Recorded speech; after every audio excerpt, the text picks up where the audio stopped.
L'histoire de cette aventure sportive à la fulgurante trajectoire est le roman vrai d'une équipe, avec ses débuts laborieux, ses premiers succès, ses déboires aussi, et enfin la glorieuse série de ses victoires. En même temps, elle raconte l'aventure personnelle des pilotes, techniciens et mécaniciens qui ont rendu à la France sa place au plus haut niveau de la compétition automobile internationale. Il n'a fallu qu'une décennie à cette équipe pour acquérir un palmarès littéralement éblouissant.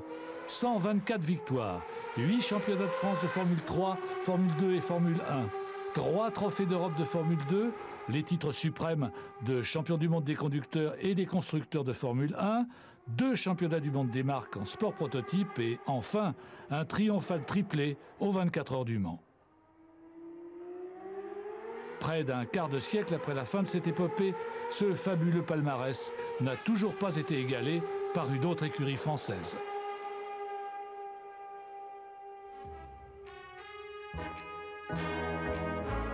Tout a commencé dans le désert industriel français de l'après-guerre. On utilise encore des Toucans, des vieux Junkers allemands reconditionnés pour mener à bien les premières campagnes d'essais de fusées et de sondes météorologiques à Colombéchard et à Maguire. L'ambition de la jeune société Matra est d'être à la pointe des nouvelles technologies. La Matra, mécanique aviation traction, a été fondée en 1941 par Marcel Chassagnier. Avant la guerre déjà, il fabriquait des fuselages d'avions pour le compte de la Société nationale du Sud-Est. Après la fin des hostilités, il oriente ses activités vers les techniques aéronautiques de pointe dans le secteur militaire. C'est ainsi que Matra conçoit des lance-roquettes qui lui donneront une quasi-exclusivité dans ce domaine en France. 6 ans plus tard, Matra emploie déjà 800 personnes quand l'entreprise passe de l'armement classique aux missiles air-air et sol-air pour devenir le grand spécialiste des engins air-air autoguidés.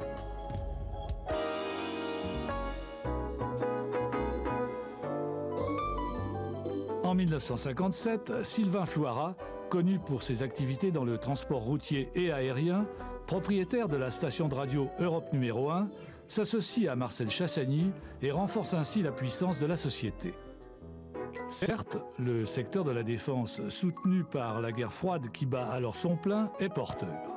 Mais Matra est animé d'un esprit de créativité qui s'applique aussi bien à l'étude d'une moto qu'au développement de l'hélicoptère Bambi C-100 de l'ingénieur Cantigno ou que, plus tard, à la fabrication de l'avion moinet Jupiter 360.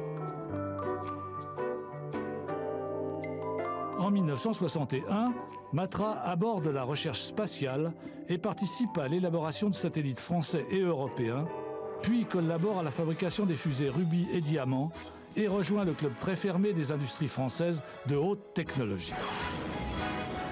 Parallèlement, Matra construit par sa filiale la Générale d'applications plastiques à Romorantin du matériel frigorifique, des coques de bateaux en plastique et les carrosseries des coupés à mécanique Renault, les jets du constructeur René Bonnet. En 1964-65, ce dernier est évincé et Matra poursuit seul la fabrication de ses modèles, les premières voitures de série au monde équipées d'un moteur central arrière.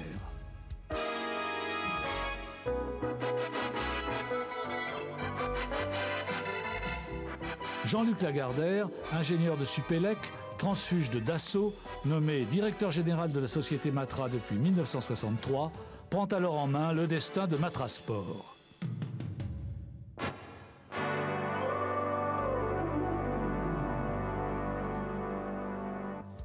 En 1964, ce sur quoi je démarre avec Matra, je le répète, c'est la défense, c'est la haute technologie. Mais la défense, c'est un champ noble mais limité, et qui a une image... la défense, c'est quand même un peu la guerre, c'est la guerre froide en 64 et tout. Et je veux développer le groupe avec de la matière grise et créer un réservoir de matière grise important. Et pour cela, je veux que Matra soit un nom qui frappe, un nom qui accepte la compétition, mais qui soit aussi lié justement avec l'esprit de créativité dans la haute technologie. Et la compétition automobile, c'est tout ça. C'est exactement cela. C'est pour ça que, en 64, je me suis dit vraiment, nous allons faire de la compétition, et j'ai placé cette phase d'activité sur un minimum d'une dizaine d'années, avec des ambitions au départ qui étaient, il faut bien le dire, démesurées. Ambition qui paraissait démesurée, car en 1964, le sport automobile français est au plus bas. Seuls Alpine et René Bonnet, avec des moyens artisanaux et des budgets dérisoires, défendaient les couleurs nationales en F2 et F3 face à l'armada britannique. La naissance d'une monoplace de course française, c'était une fête énorme parce que en France, à cette époque-là, c'était un désert en ce domaine. Il y avait eu, tout de suite après la guerre, il y avait eu les équipes d'avant-guerre qui avaient continué à produire des voitures de course, notamment Talbot. Talbot avait été relayé par Gordini, qui avait, en association avec Simca, avait aligné des voitures en Grand Prix à partir de 1950, et puis Simca avait laissé tomber Gordini en 1952. Gordini avait essayé de continuer tout seul. Gordini, ça avait été le porte-drapeau du sport automobile français dans les Grands Prix entre 50 et 56. Au début 57, Gordini a été obligé de cesser toute activité en Formule 1, et en sport proto, ils ont dû faire encore Le Mans en 57, mais c'était tout, faute de moyens. Et depuis 57, il n'y avait plus rien. Écoutez, Matra Sport à cette époque-là, en dehors des patrons dont on pourrait parler, se résumait, je dirais, physiquement à une toute petite usine qui était à Romorantin déjà, et puis un garage, boulevard Murat, 147 boulevard Murat, qui faisait office de début de bureau d'études, mais qui en réalité était un garage, au rez-de-chaussée duquel on réparait des René Bonnet, puisqu'on avait repris René Bonnet, et dans le vestiaire des ouvriers à l'étage supérieur se trouvaient les rudiments du bureau d'études. Ce qui, pour moi, qui venait d'une société relativement installée, qui s'appelait Simca, paraissait quand même, je dois dire, très modeste. Quand je suis arrivé, il y avait un responsable compétition qui s'appelait Cobet. Il y avait deux garçons, il y avait Hubert, un garçon qui avait dessiné les voitures de René Bonnet et qui a dessiné les premières voitures de course de Matra Automobile. Et puis, il y avait, à ma souvenance, deux ou trois ouvriers dont j'ai oublié exactement les noms. Il y avait d'Allongeville, je me rappelle très bien. Il y en avait un autre qui s'appelait Pollard. Et alors, comme c'était l'hiver, ça devait être en mars 65, il faisait assez froid, on avait un radiateur électrique. Alors, on allait périodiquement se chauffer les uns et les autres au radiateur électrique pour ne pas avoir trop froid. Et le premier hiver qu'on a fait dans le bureau d'études, on rentrait le lundi matin avec 2 degrés. Donc, sur un petit radiateur, on avait en permanence une casserole avec du viandox. Et on dessinait, effectivement, avec des gants, tellement il faisait froid. Le béret, la canadienne et les gants. C'est comme ça que ça a commencé. Avec Paul Carillo, dessinateur-projeteur, issu comme lui de chez Bonnet, Jacques Hubert va dessiner les premières esquisses de la Formule 3. Avant tout, il s'agit de définir l'architecture de la voiture. Pour la coque, je savais qu'il fallait impérativement une coque. Le châssis tube était déjà très dépassé. J'avais fait chez Bonnet une coque en polyester, avec l'essence directement dans le polyester. Mais là, il n'était pas question de faire une coque en polyester, ou de l'acier. Et donc, j'en ai profité pour mettre des cloisons du cloisonnement pour l'essence, mais aussi pour raidir la coque. Mais l'ensemble devait être construit selon un certain ordre. Il fallait enfiler les tubes de chauffage, il fallait les cloisons au fur et à mesure, etc. Naturellement, ça faisait une voiture très rigide.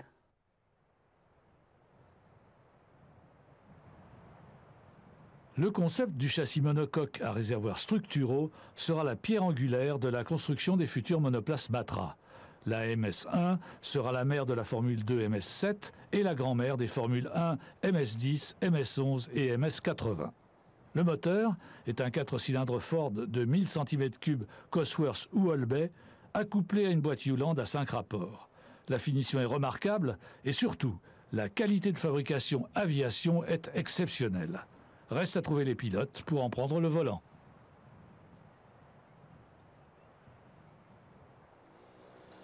Matra a repris René Bonnet.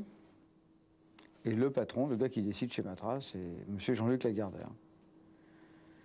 Et donc, j'ai pris rendez-vous avec lui. Et comme je suis arrivé avec mes béquilles, mon bras dans le plâtre, dans un état qui n'était pas tout à fait ce qu'on pouvait estimé que devait être un coureur automobile.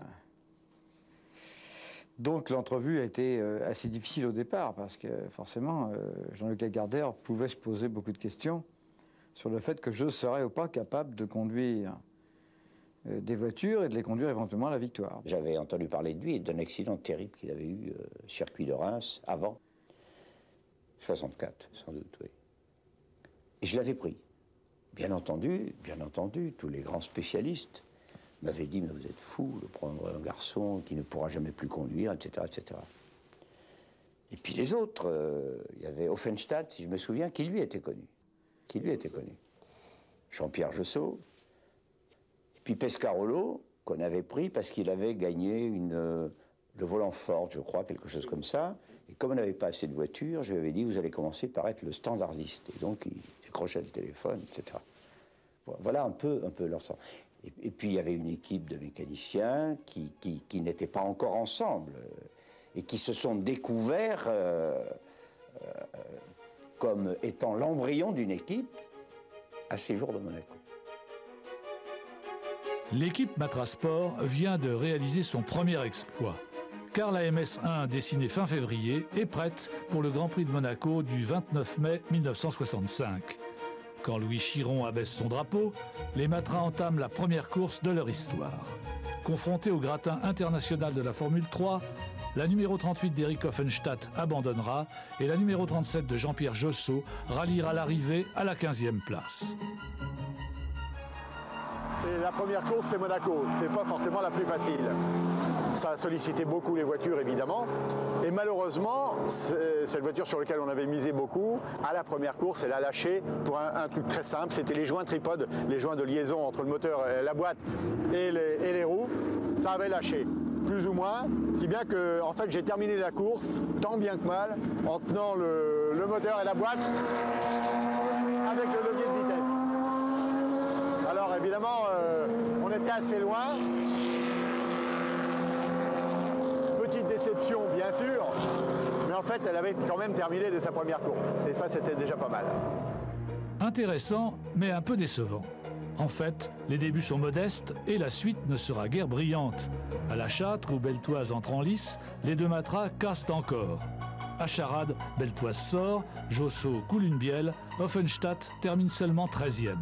Marcel Chassagny et Jean-Luc Lagardère donnent des signes d'impatience. Reims apparaît comme une course décisive où le destin de Matra Sport se jouera à qui tout double.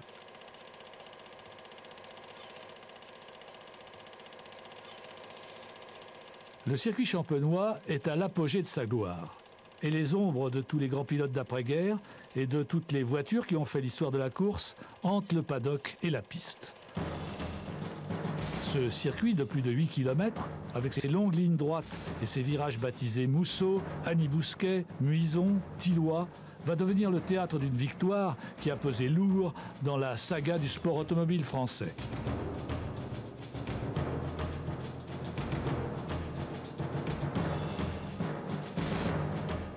La petite équipe Matra est au complet, avec aux commandes Claude Le Guézec, ancien rallyman, directeur du service compétition depuis le mois de mars, à court d'expérience pour le réglage des voitures et en particulier des carburateurs Stromberg, Le Guézec fait appel à son ami rallyman Bernard Consten pour trouver les bons réglages.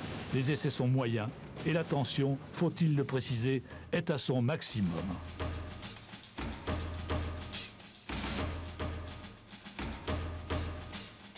Très tôt le matin, j'ai convoqué tout le monde, c'était Le Guézec qui était le responsable, etc. Et je leur ai dit, vous n'allez pas déjeuner, personne d'entre vous ne va déjeuner, vous allez travailler jusqu'au dernier moment pour détecter tous les cas de panne possibles sur les 3 voitures. Et ils ont travaillé, etc. J'ai dit, et après vous me direz quels sont les cas. Alors c'était un écrou mal serré, c'était, etc., etc. Malgré la volonté fantastique de tous les mécaniciens de bien faire, il y avait une expérience, forcément, puisque c'est des gens qu'on avait pris ici ou là. Et donc, curieusement, j'étais confiant. Mais soyez sûr que si on n'avait pas gagné à Reims, je n'aurais pas arrêté. J'ai laissé planer le doute pour motiver encore davantage les uns et les autres. Jamais j'aurais dû gagner, mais on n'était pas encore dans le coup, donc on avait des trop petits pneus par rapport aux Anglais. Mais à Reims, c'était un avantage. J'ai découvert tout ça en course. Je ne savais pas, je ne savais même pas qu'il y avait des pneus différents. Dans l'équipe, on était vraiment au début. C'est incroyable qu'on ait pu gagner une course comme Reims. On n'avait aucune connaissance. En plus de ça, moi, je croyais que j'étais sorti parce que j'allais trop vite au premier tour. Il paraît que j'ai dit à l'époque qu'un autre pilote m'avait tapé... bon, en course, on est tapé dans le cul. Hein, et m'avait fait envoyer en tête à queue. Coup de peau, j'ai pas calé. Coup de peau, j'ai pas trop perdu de temps. Coup de peau, je suis reparti. Et je suis rapidement monté en tête parce qu'avec les phénomènes d'aspiration et mes petits pneus qui me permettaient d'aller plus vite en ligne droite, j'ai fait un record du tour astronomique. Je crois 4 secondes plus vite que ce que j'aurais pu faire tout seul grâce aux aspirations. Et donc, j'ai gagné la course.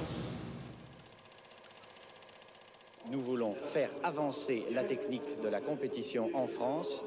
L'an prochain, la Formule 2, très certainement, et un peu plus tard, la Formule 1. Je dis bien la Formule 1. Lors de cette première interview, Jean-Luc Lagardère désigne ainsi clairement ses objectifs et le bilan de la saison 65 va le conforter dans ses ambitions.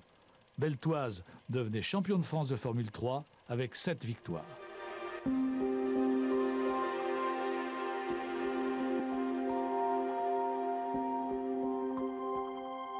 Conscient de la jeunesse de son équipe, Lagardère recherche la collaboration d'une écurie expérimentée. Un petit matin de novembre 65, deux monoplaces Matra embarquent discrètement pour l'Angleterre. Scoop, Ken Tyrrell, qui fait courir le grand espoir Jackie Stewart, va faire subir des tests à des monoplaces françaises. Le journaliste Gérard Crombach se souvient. On a fait une proposition d'accord. Tyrrell enverrait un moteur Formule 2 BRM chez Matra. Ce moteur serait installé dans un châssis de Formule 3. Et puis, on enverrait la voiture en Angleterre pour faire des essais à Goodwood. Et Stewart l'essayerait. Et s'il trouvait que le châssis était à sa convenance, eh bien, Lagardère ferait fabriquer des châssis Formule 2, puisque ça, c'était un châssis F3, des châssis Formule 2, et il serait fourni gratuitement à Tyrrell, qui ferait courir l'équipe Matra internationale.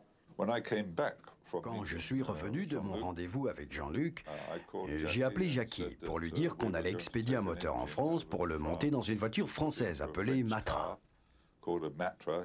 Alors il m'a dit, c'est quoi ça? Et je lui ai dit, je veux que tu viennes essayer cette voiture. Il était réellement contrarié.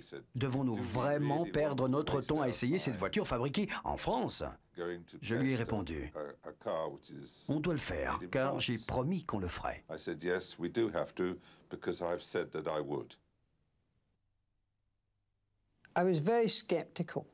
J'étais vraiment sceptique quand Ken Tyrrell m'a dit qu'il voulait que je vienne essayer la Matra. Et je lui ai dit, pourquoi tu m'ennuies avec ça? Car nous avons suffisamment à faire comme cela.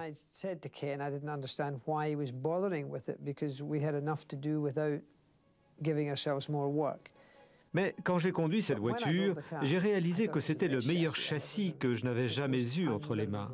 C'était incroyable, la précision avec laquelle cette voiture répondait. J'ai alors réalisé qu'elle avait un énorme potentiel.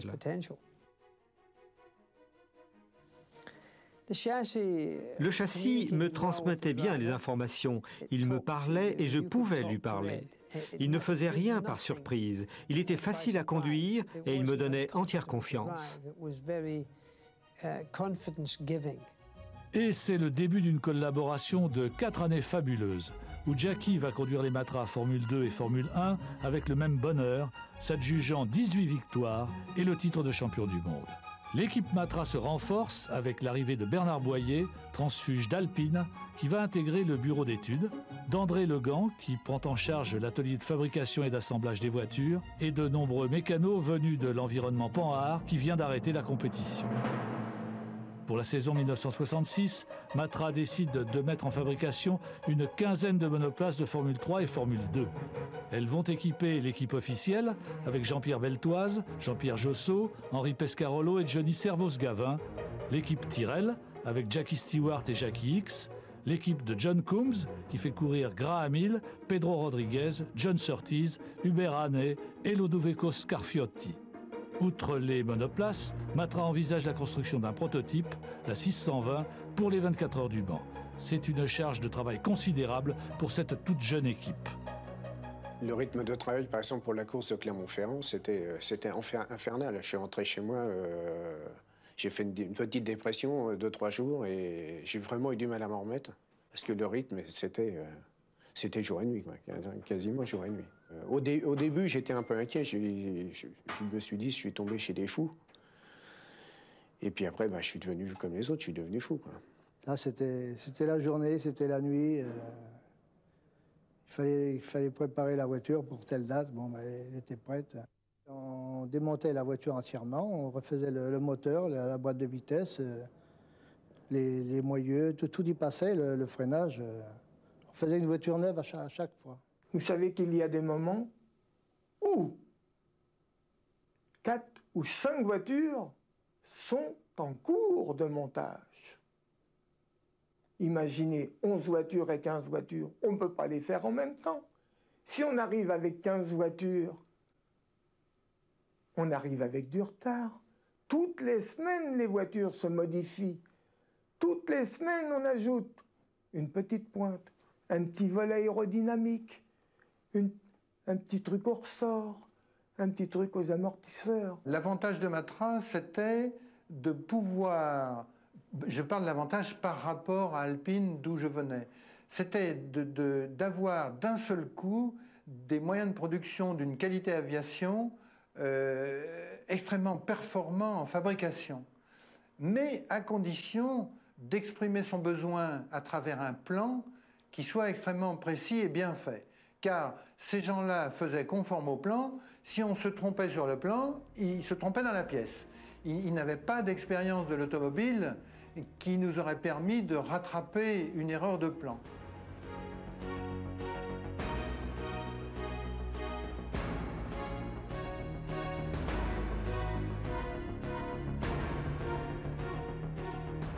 En 1966, Beltoise donne à Matra son premier succès en Formule 2 au Grand Prix d'Allemagne.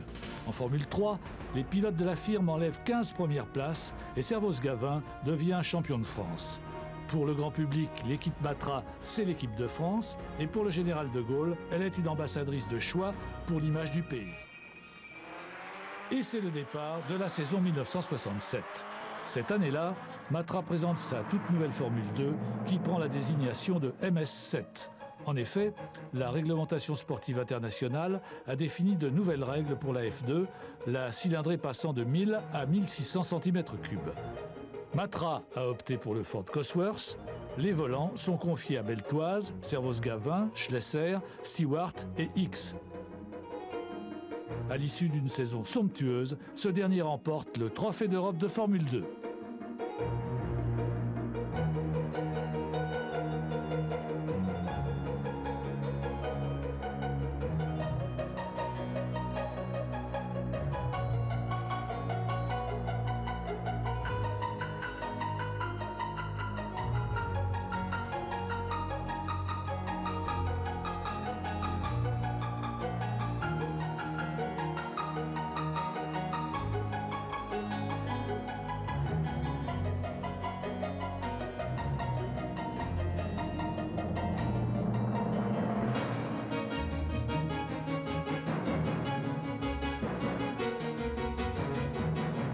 Toujours en 1967, l'équipe Matra de Formule 3 va d'abord remporter les 4 épreuves de la Temporada Argentine avec Jean-Pierre Beltoise, puis remporter 21 courses du championnat de France. Henri Pescarolo va livrer un duel fratricide et néanmoins chevaleresque à son coéquipier Jean-Pierre Josso et remporter avec 9 victoires le titre de champion de France.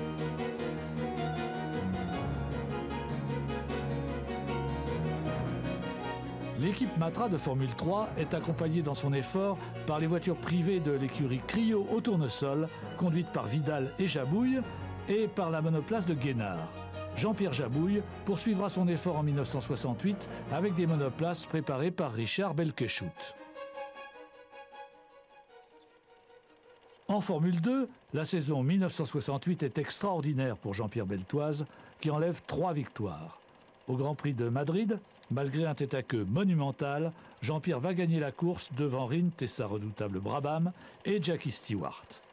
À la fin de l'année, Jean-Pierre remporte le Trophée d'Europe de Formule 2. Plus que jamais, la course automobile cultive la joie, l'humour et l'amitié.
Même victorieuse, la course coûte cher.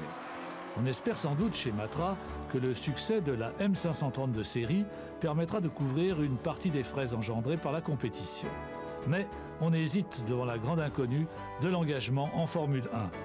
Jean-Luc Lagardère connaît le coût de la mise en chantier d'une monoplace 100% française et du V12 3 litres qui doit la motoriser. Il lui paraît impossible de se lancer seul dans l'aventure. C'est alors qu'il rencontre Jean Prada, directeur de l'Union Générale de Distribution des Produits Pétroliers.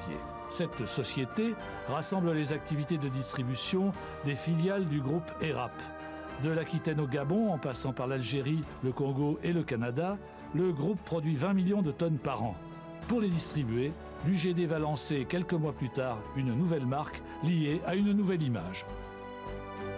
Et donc, ils ont exactement le même objectif que nous. Donner une image jeune, une image de compétition, une image française, une image naissante, dynamique. Et naturellement, nous nous rapprochons, je me rapproche des patrons de l'ERAP et notamment de Jean Prada. Alors, nous étions conscients que la qualité de notre réseau était au fond assez médiocre et surtout qu'elle était extraordinairement disparate. On a donc décidé, au plus haut niveau, celui de M. Guillaumat, qui était le président du groupe, et en liaison avec les autorités gouvernementales, de lancer une marque qui permettrait d'unifier l'ensemble du réseau de distribution. Mais il y avait une deuxième difficulté dont nous étions conscients, c'est que par rapport à nos grands concurrents étrangers, internationaux, ou même par rapport à la Compagnie française des pétroles, notre crédibilité sur le plan technique et scientifique restait à prouver. D'où l'idée d'essayer de mettre à profit le lancement de la marque, que nous avions décidé, et qui a été fait d'ailleurs en avril 1967, pour trouver un thème qui puisse sous-tendre notre action promotionnel, thème qui était essentiellement axé sur la qualité des produits, l'enjeu technique de nos travaux et la compétition internationale.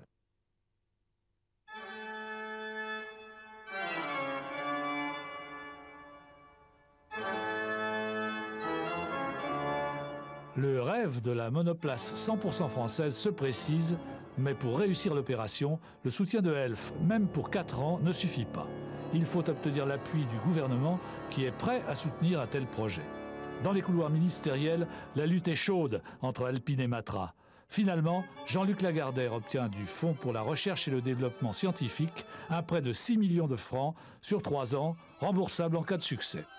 Je lui ai dit, écoutez, voilà, c'est très simple. L'aide que je souhaite, c'est pour faire un moteur grâce auquel on s'illustrera en Formule 1 et grâce auquel on gagnera Le Mans dans 5-6 ans.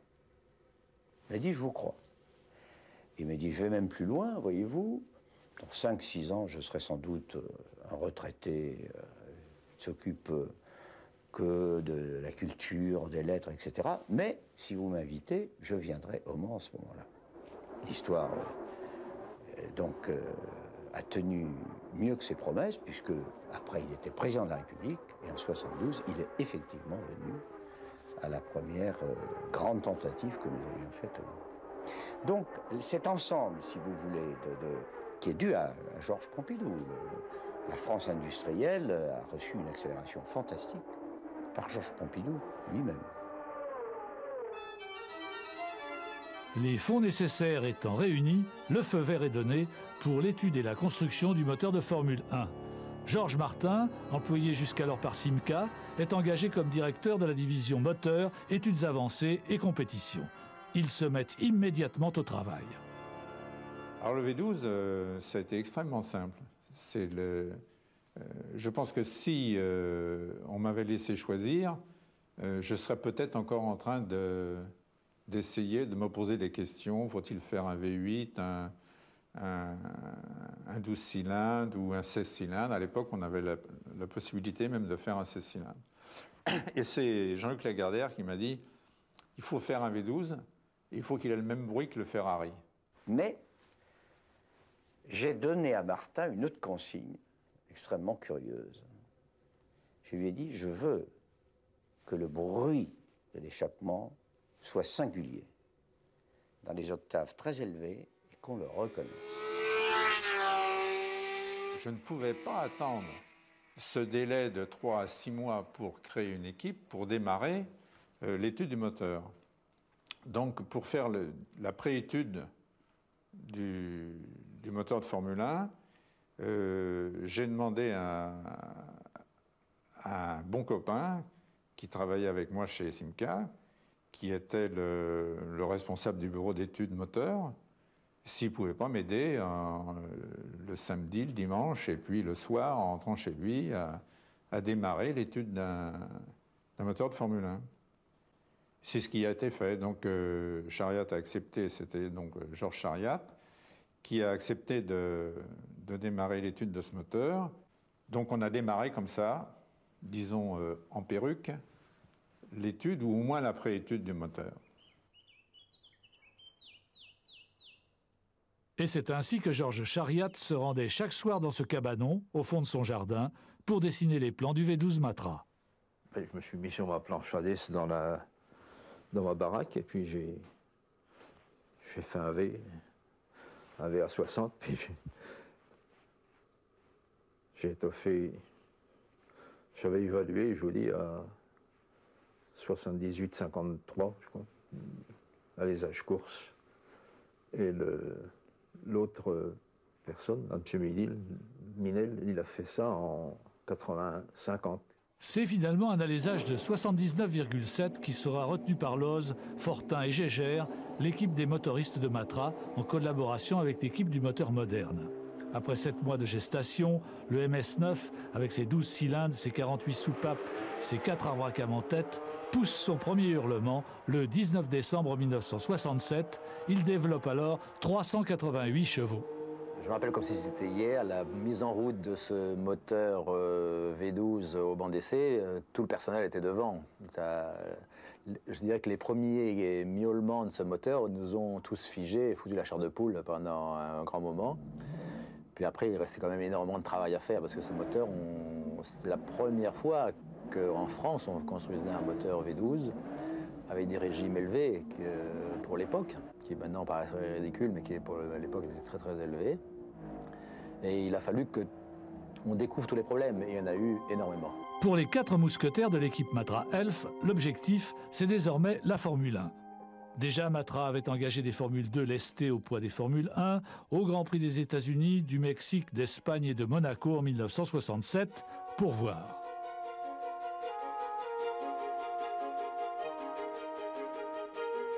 Pour la saison 1968, Matra décide de jouer sur 2 tableaux en faisant courir conjointement la MS11 avec le moteur V12 et la MS10 avec le moteur V8 Ford Cosworth.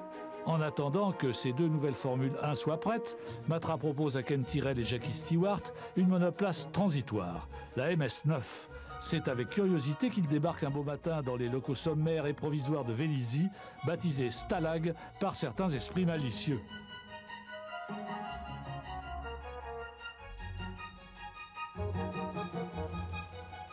Même s'il ne s'agit que d'une Formule 2 motorisée par le V8 Ford Cosworth, Tyrrell et Stewart sont enthousiastes.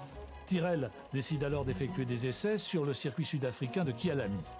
Bernard Boyer, réticent à l'engagement de cette monoplace en compétition, la laisse sortir volontairement des ateliers peinte en kaki. À Kyalami, c'est l'été, et Jackie Stewart, en professionnel exemplaire, poursuit inlassablement des essais pour dégrossir les réglages et sélectionner les pneus fournis par Dunlop.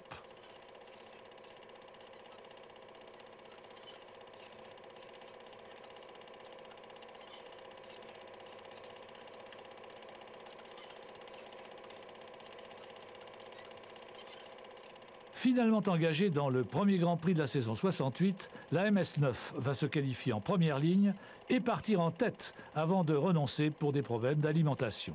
Des débuts chauds et prometteurs.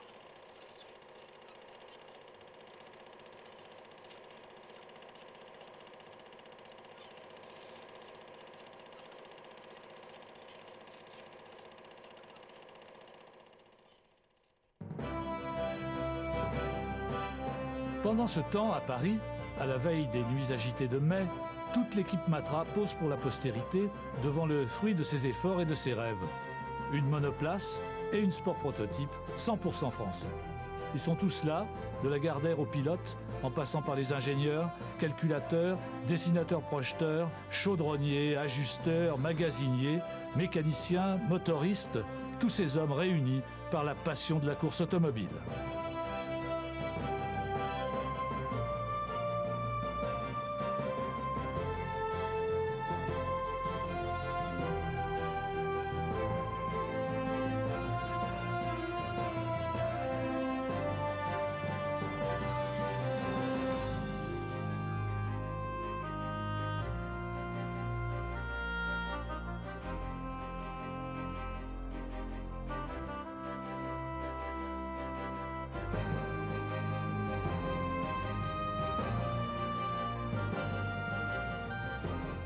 Enfin, c'est le grand jour.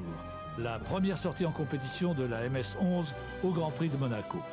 L'impressionnante monoplace bleue et son superbe V12 sont l'objet de toutes les attentions de la part des mécanos et des motoristes, mais aussi de la presse, des photographes et de la télévision. C'est Jean-Pierre Beltoise qui va la piloter.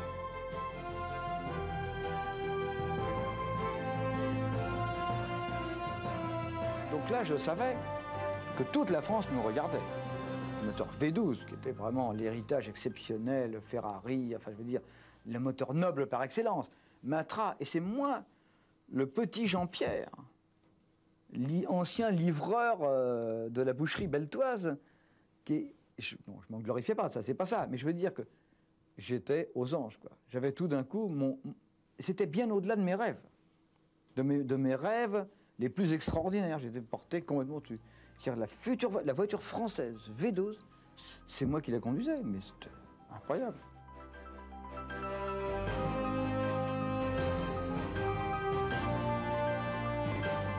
Jackie Stewart, souffrant d'une fracture au poignet, est indisponible pour piloter la MS10 à moteur V8 Ford Cosworth, dont le volant est confié au fantasque mais doué Johnny Servoz-Gavin.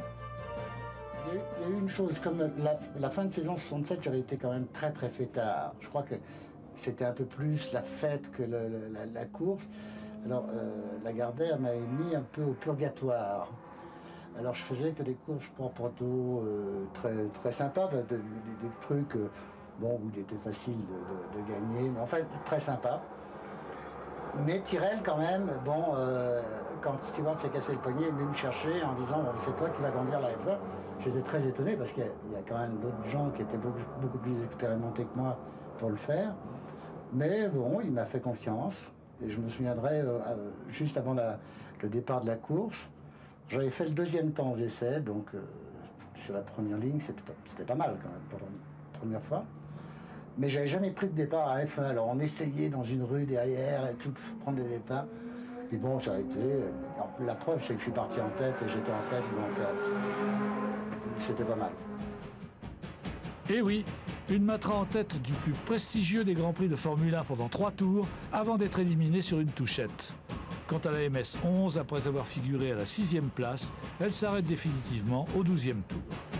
les deux monoplaces bleues vont se confronter au gratin mondial de la Formule 1. Brabham, Honda, BRM, Ferrari, McLaren, Cooper, Eagle et la fameuse Lotus Ford 49. C'est l'âge d'or de la Formule 1 avec ses pilotes emblématiques, ces chevaliers des temps modernes qui couraient au péril de leur vie.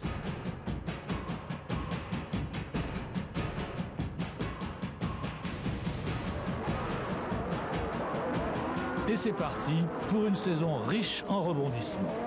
Au Grand Prix de Belgique, Stewart, en tête avec 40 secondes d'avance, se classe 4e après des ennuis d'alimentation.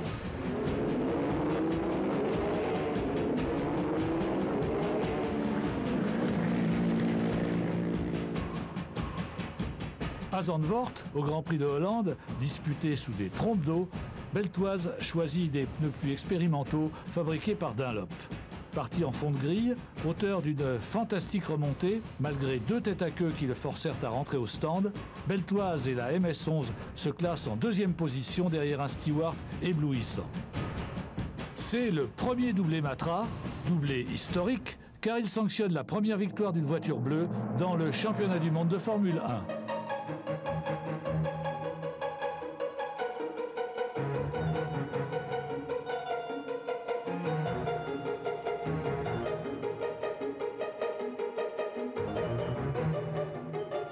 Au Nürburgring, c'est pluie et brouillard, avec une visibilité réduite à 50 mètres.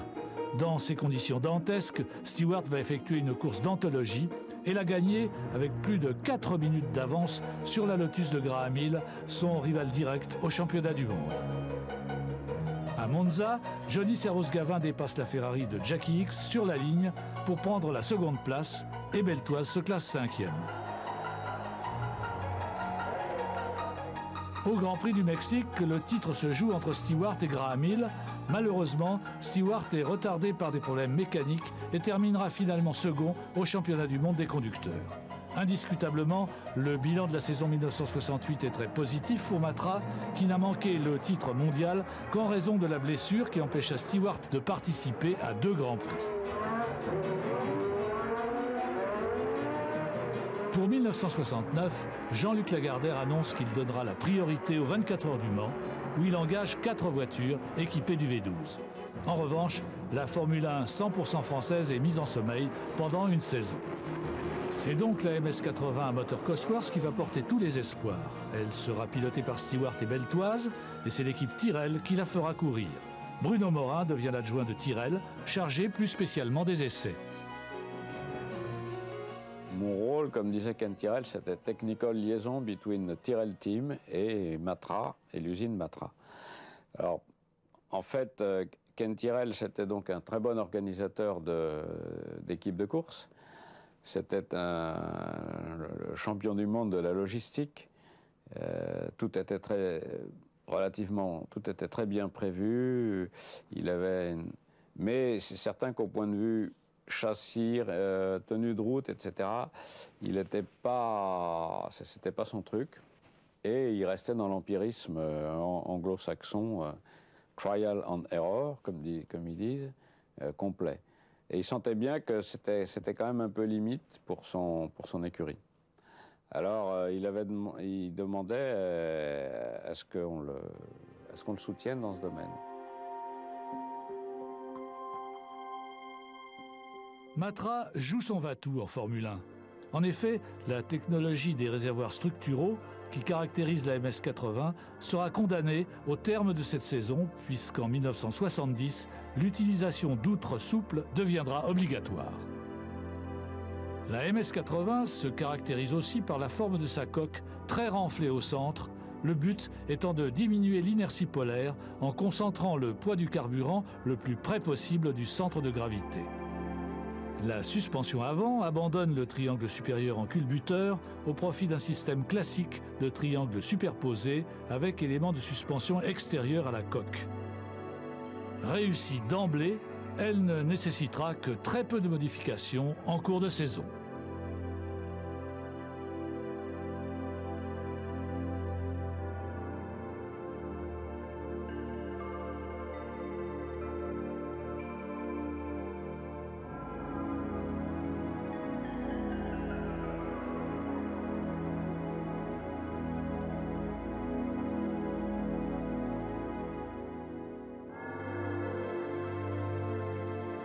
La MS-80 a une petite sœur, la MS-84 à 4 roues motrices. Dotée d'un châssis multitubulaire et d'une transmission compliquée, elle accuse près de 600 kg. Elle est donc beaucoup trop lourde, sa conduite est pesante et difficile. La reine incontestable du championnat, c'est donc la MS-80. La voici dans ses œuvres.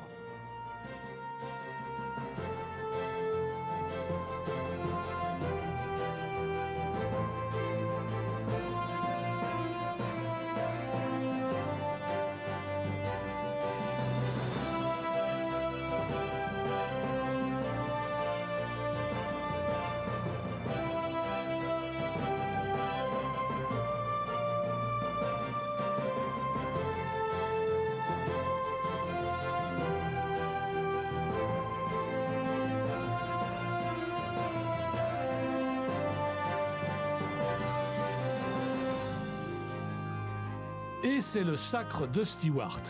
Il remporte 7 des 14 Grands Prix de la saison et dès le Grand Prix d'Italie le 7 septembre 1969, à 3 courses de la fin du championnat, il est sacré champion du monde. Malgré la concurrence des Lotus de Jochen Rindt et de Graham Hill, Stewart a occupé la tête du peloton pendant 1878 des 3737 km que comportent les Grands Prix du championnat 69. C'est l'apogée de la trajectoire de Matra, avec les titres de champion du monde des constructeurs et des conducteurs, ainsi qu'un 3e trophée d'Europe de Formule 2 avec Johnny Servoz-Gavin.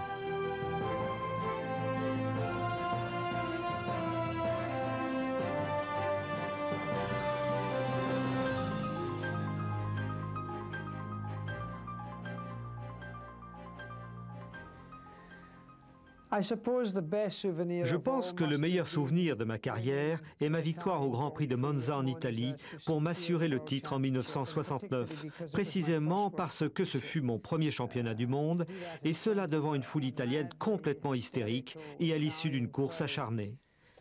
En fait, je crois qu'à l'époque, ce fut la victoire la plus serrée jamais enregistrée dans une course de Formule 1. C'était vraiment le summum. Mais la chose la plus merveilleuse, c'était de conduire cette voiture en toute confiance et de savoir que j'étais au volant d'une voiture mise au point par des ingénieurs qui comptaient parmi les meilleurs du monde.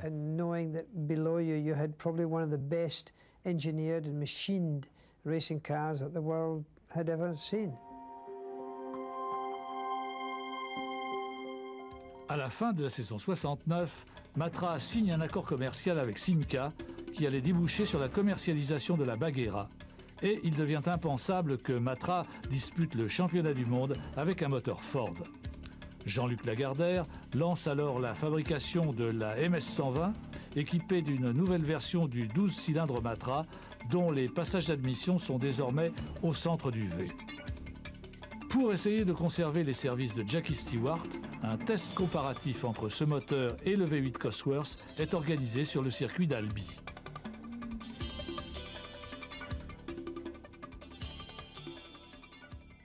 Le V12 était très progressif, il faisait un son extraordinaire, un des sons de moteur de course les plus merveilleux certainement. Mais à l'époque, il fallait que je choisisse le meilleur moteur, le meilleur châssis et bien sûr, la meilleure équipe. Et je ne pensais plus pouvoir réunir cette combinaison complète avec Matra, car je sentais que le moteur Ford serait plus sûr. C'est donc la fin de la fructueuse collaboration avec Tyrrell et Stewart. Beltoise et Pescarolo sont choisis pour piloter la MS-120. La forme de sa coque est très originale, avec des flancs en biseau. Mais elle manque de rigidité et la MS-120 ne se révèle pas à la hauteur de la MS-80.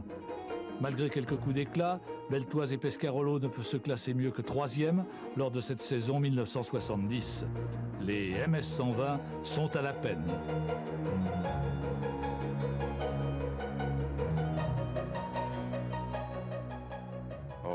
Comparé à un Cosworth, le V12 Matra avait le défaut d'un V12, c'est-à-dire qu'il manquait de couple, et il n'était pas plus puissant. Donc il était beaucoup moins compétitif qu'un Cosworth.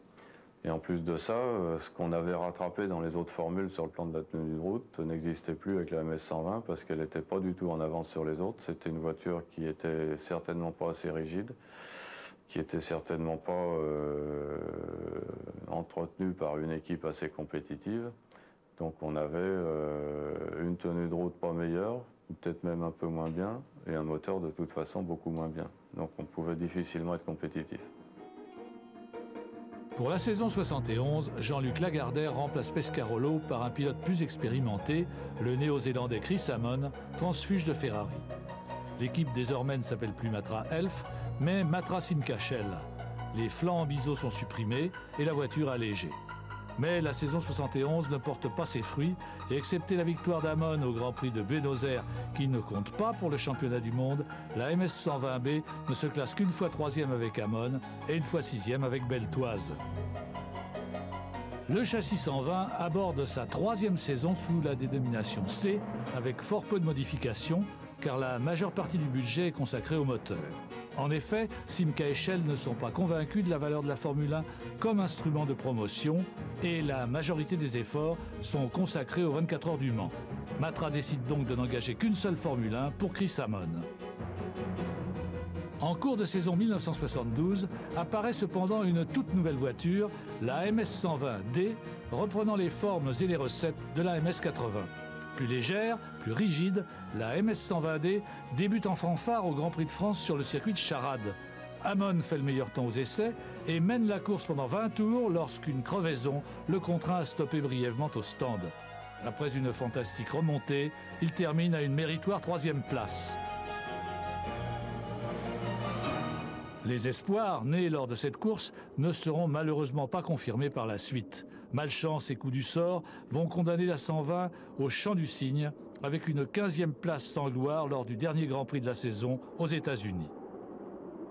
Fin 1972, Matra abandonne la Formule 1 après avoir remporté 12 Grands Prix et les 2 titres mondiaux. Mission accomplie. What I would say about Ce que je voudrais dire, c'est que Matra est probablement l'une des rares sociétés au monde qui pourrait revenir en Formule 1 et remporter très rapidement des succès.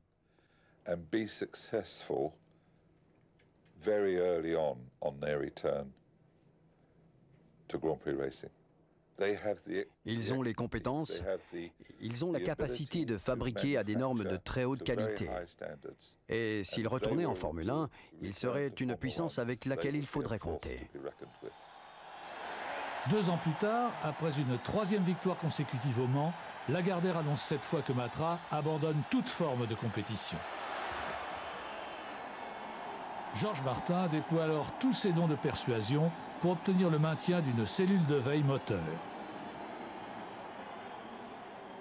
Si vous voulez, quand Lagardère m'a dit on arrête tout, je lui ai dit on arrête tout définitivement. Il m'a dit oui, absolument, tout définitivement.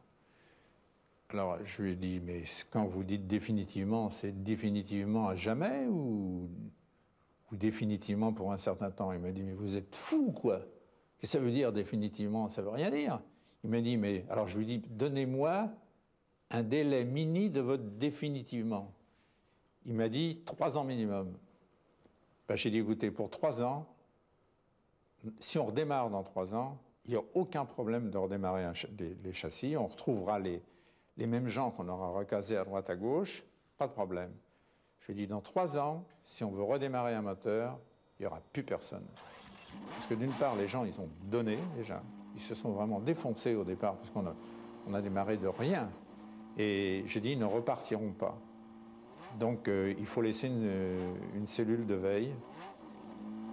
En 1975, Matra opère un discret retour en Formule 1 en fournissant ses V12 à l'écurie américaine UOP Shadow. Le moteur type MS-73 développe près de 500 chevaux, mais la Shadow Matra, pilotée par Jean-Pierre Jarier, déçoit. Et l'association tourne court.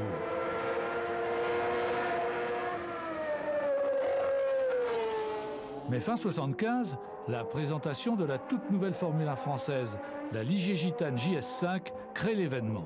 Ligier prend donc le relais de Matra en Formule 1, non sans avoir bénéficié de l'arrivée d'une partie des anciennes Matra, avec entre autres Gérard Ducarouge, chef d'exploitation, Paul Carillot, dessinateur, et Lionel Hublet, chef mécanicien. C'est le moteur type MS-73 qui est monté dans le châssis de la Ligier Gitane JS5 pour la saison 76.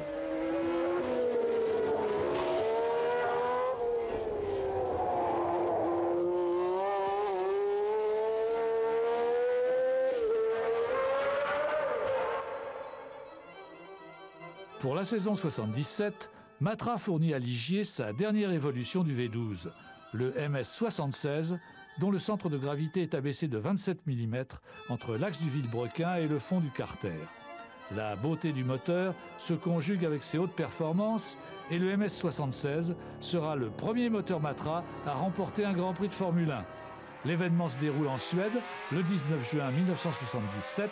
C'est la victoire tant espérée et tant attendue d'une monoplace 100% française. Le signe indien est enfin vaincu.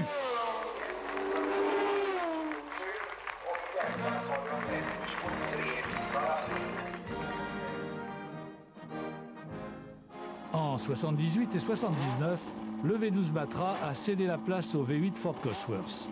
Mais en 81, la nouvelle Ligier JS17 aux couleurs de Talbot et de gitane retrouve le V12 Matra dans son ultime évolution, le type MS81. Il consomme moins et il est plus souple que le MS76. Sa puissance est comprise entre 510 et 515 chevaux à 12 500 tours minute.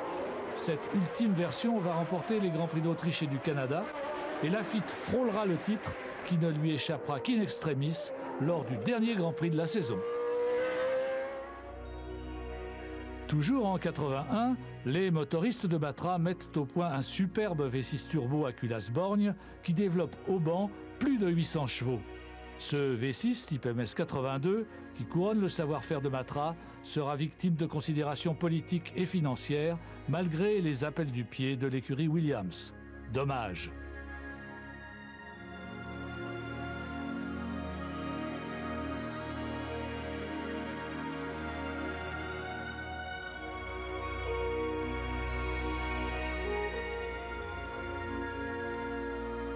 C'est ainsi que s'est achevée l'aventure de la Formule 1 pour ses pilotes, techniciens, ingénieurs, mécaniciens, tout ce groupe d'hommes qui a rendu à la France sa place dans le sport automobile mondial. Ils pouvaient partir la tête haute et le cœur en fête, ils avaient transformé leurs rêves en réalité, ils avaient fait de leur passion une extraordinaire et glorieuse épopée.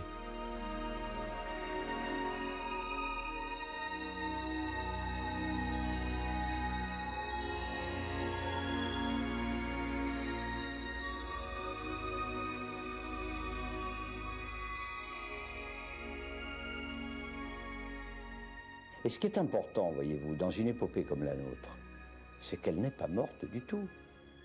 Pourquoi Prost, pourquoi, etc. Parce que Matra créait des vocations à l'époque, et avec nous. Pourquoi subitement il y a eu un tel engouement, etc. Parce qu'on existait, parce qu'on était bon international. Et puis l'esprit, pourquoi du Carouge, pourquoi tous les autres ont continué, pourquoi ils ont réussi un peu partout, y compris à l'étranger. Du Carouge, si j'ose dire, presque lancé Sénat. Donc c'était pas mort. L'aventure et le potentiel n'est pas mort du jour où j'ai décidé d'arrêter en tant que Matra.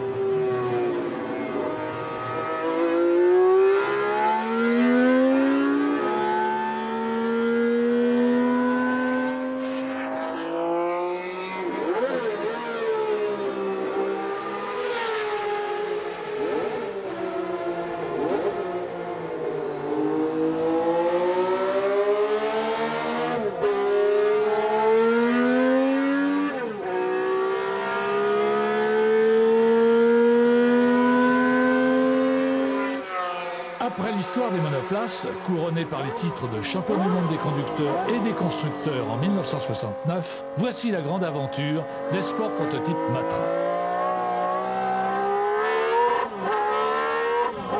En 10 ans, parallèlement à leur engagement en Formule 3, Formule 2 et Formule 1, les hommes de Matra ont non seulement remporté 3 fois les 24 heures du Mans, mais aussi 2 championnats du monde des marques.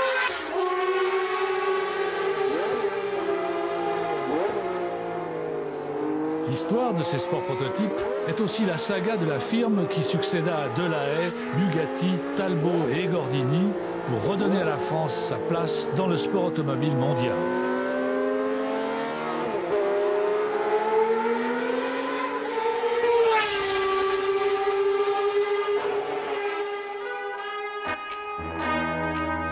C'est au printemps bleuté de 1965 que Jean-Luc Lagardère lance sa jeune marque dans la compétition automobile avec des petites Formule 3, monocoque équipées d'un moteur 1000 cm3 Cosworth ou Holbay.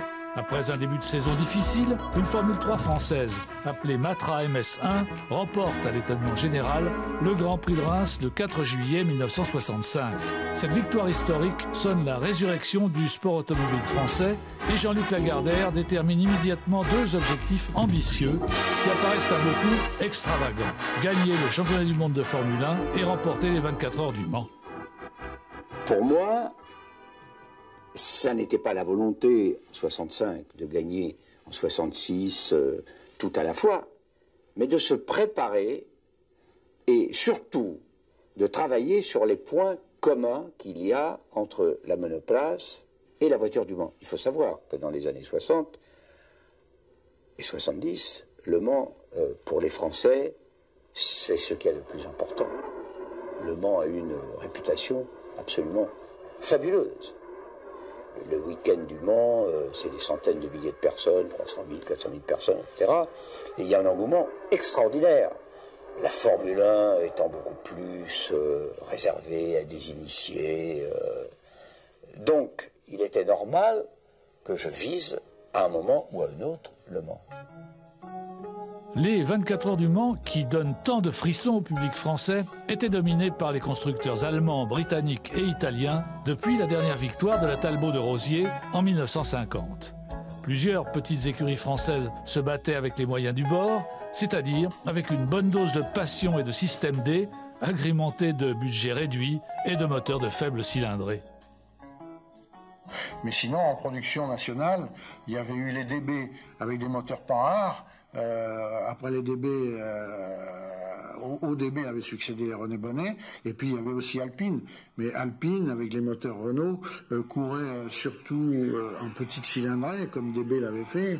Et le grand public ne connaissait pas bien les activités de ces entreprises-là. Et il y avait que les mordus qui savaient que 24 heures du Mans ou 1000 km du Nürburgring, Alpine pouvait viser la victoire en catégorie 1000 cm3 ou 1300 cm3, ou à l'indice de performance, qui était une espèce de... L'indice de performance, seulement, c'était une façon typiquement française d'essayer de faire gagner une voiture de course française. On calculait, il y avait une paire équation faisant correspondre la performance réalisée avec la cylindrée de la voiture concernée, donc pour essayer de rétablir un petit peu le déséquilibre des cylindrées. C'était un petit peu artificiel.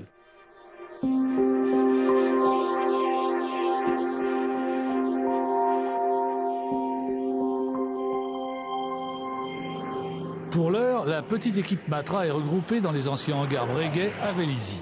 Ces vétustes bâtiments abritent paradoxalement une technologie de pointe. Dans un grand hangar, un ancien hangar d'aviation, et là, on nous a installé des cloisons dans un coin, à côté des prototypes d'aérotrain, à côté de l'avion Moinet, qui appartenait aussi à Matra. Et puis on a continué à dessiner les voitures là, à cet endroit-là. Un jour, sur un papier qui faisait 75 cm de largeur, j'avais commencé à tracer quelque chose, je ne me rappelle plus quoi. Hein. Il a plu tout le week-end. Quand je suis arrivé le lundi matin, j'ai repris les codes, ça avait grandi de 5 mm. Ah, c'était folklorique, là. Participer aux 24 heures du Mans, c'est avant tout apprendre à construire un proto. Et Claude Le Guézec, ancien rallyman et directeur du service compétition, fait préparer pour le Critérium des Cévennes le tout premier proto Matra, la 610. C'est un jet aux voies élargies, motorisé par un Ford Cortina Lotus de 1600 cm3, préparé par Cosworth. Pour le programme du Mans, l'équipe va se renforcer avec de nouveaux venus comme Jean Hébert, le pilote de l'étoile filante Renault, et Bernard Boyer, transfuge d'Alpine, qui vont travailler sur la nouvelle voiture, la 620.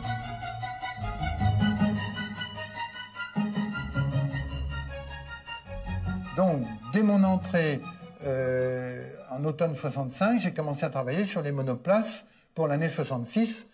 qui étaient donc la F3 et la F2 1000 toutes les deux. Pour le prototype, c'était un peu plus confus, parce que Lagardère souhaitait que le prototype ait des liens de parenté avec la future voiture qui était la 530.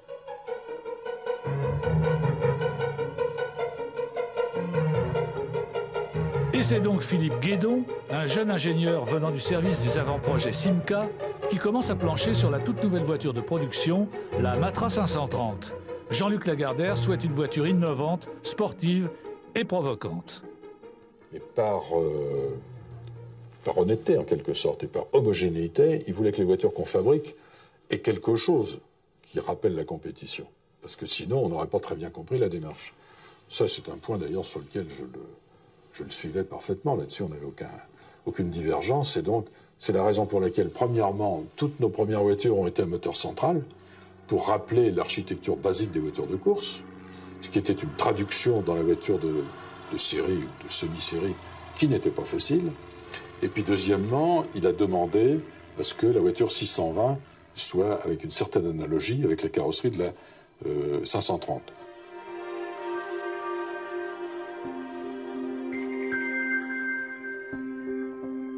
Ce qui s'est révélé relativement facile dans la mesure où le styliste auquel nous étions adressés, qui s'appelle Jacques Nochet, qui est un de mes amis d'ailleurs, et un ami de Lagardère depuis, bien entendu, a fait les deux voitures. Donc on a retrouvé l'analogie entre la 620 et la 530.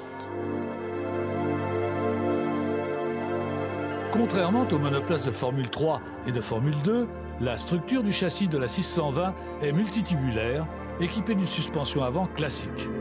Le moteur est donc un V8 BRM de 1915 cm3 qui développe, selon le constructeur, 245 chevaux à 9000 tours minute. La boîte de vitesse est une ZF à 5 rapports. La 620 est carrossée en tôle d'alu chez Pichon-Para à Sens. Elle pèse 800 kg, elle est donc beaucoup trop lourde et visiblement, les concepteurs ont visé la fiabilité.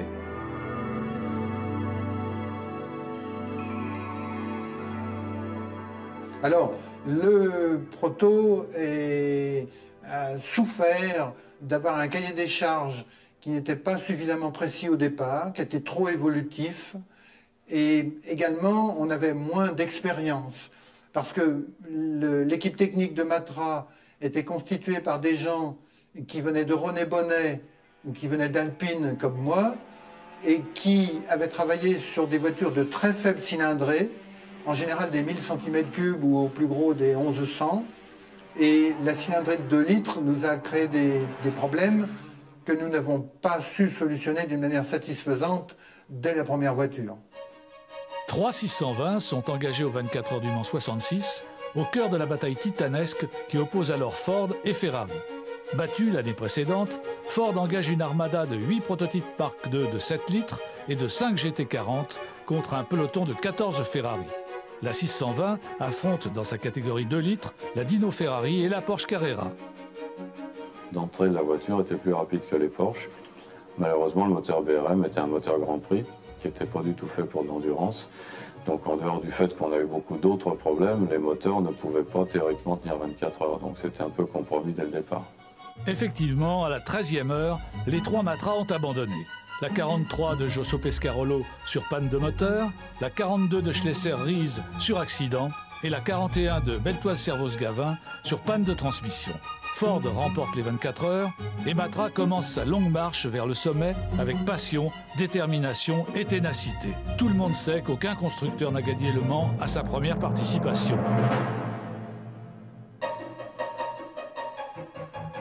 La 620, donc la voiture de 1966, avait des freins défectueux parce que les roues étaient trop petites. Et bien sur la 630, on a mis des roues de diamètre 15, des roues plus grandes.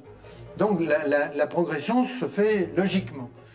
Malheureusement, nous étions toujours avec le moteur 2 litres BRM. Pas pour longtemps, car Jean-Luc Lagardère signe début 67 un contrat de collaboration avec Elf qui va porter sur l'étude et la fabrication d'un moteur V12. De toute évidence, le châssis de la 620 est assez robuste pour en être équipé. Aussi va-t-on s'y préparer en équipant une voiture laboratoire d'un moteur d'une puissance comparable, un V8 Ford de 4,7 litres. Pour le Mans 67, la 620 devient la 630. Sa carrosserie est en polyester, mais elle garde le même moteur BRM. Ainsi configurée, ces voitures se présentent aux essais d'avril.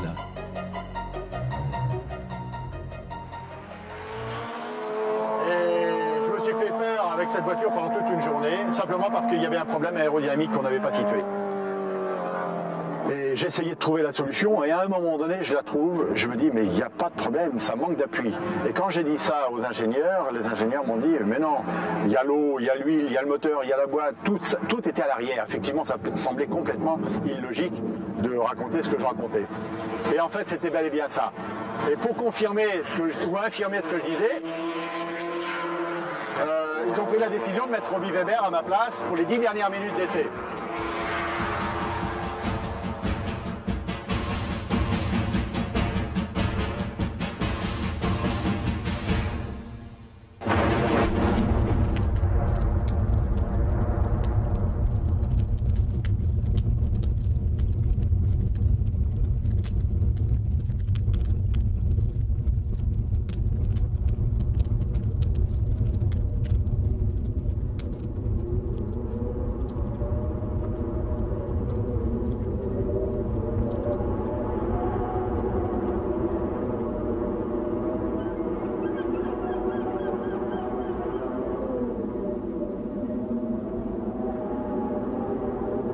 La première des choses qu'on a fait le lendemain, Lagardère nous a tous réunis évidemment et il nous a dit on continue et demain on sera les premiers à repartir.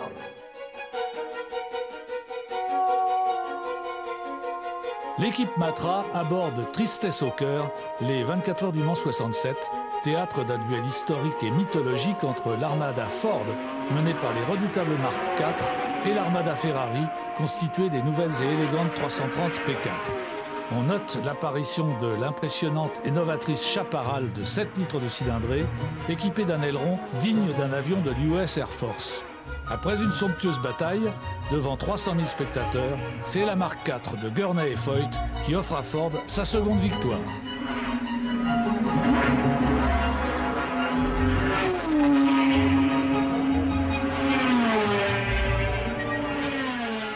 Côté Matra, la 630 numéro 29 de Beltoise et Servoz-Gavin casse son moteur à la 12e heure et la 630 numéro 30 de Josso Pescarolo s'arrête à la 8e heure, porte arrachée.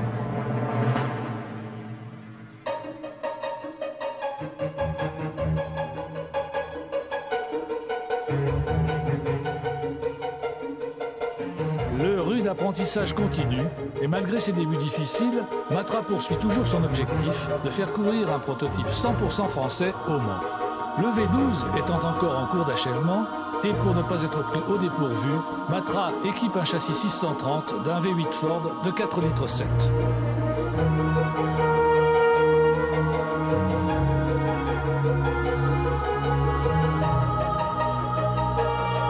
Cette voiture intérim s'avère apte à supporter les quelques 400 chevaux du V12 Matra.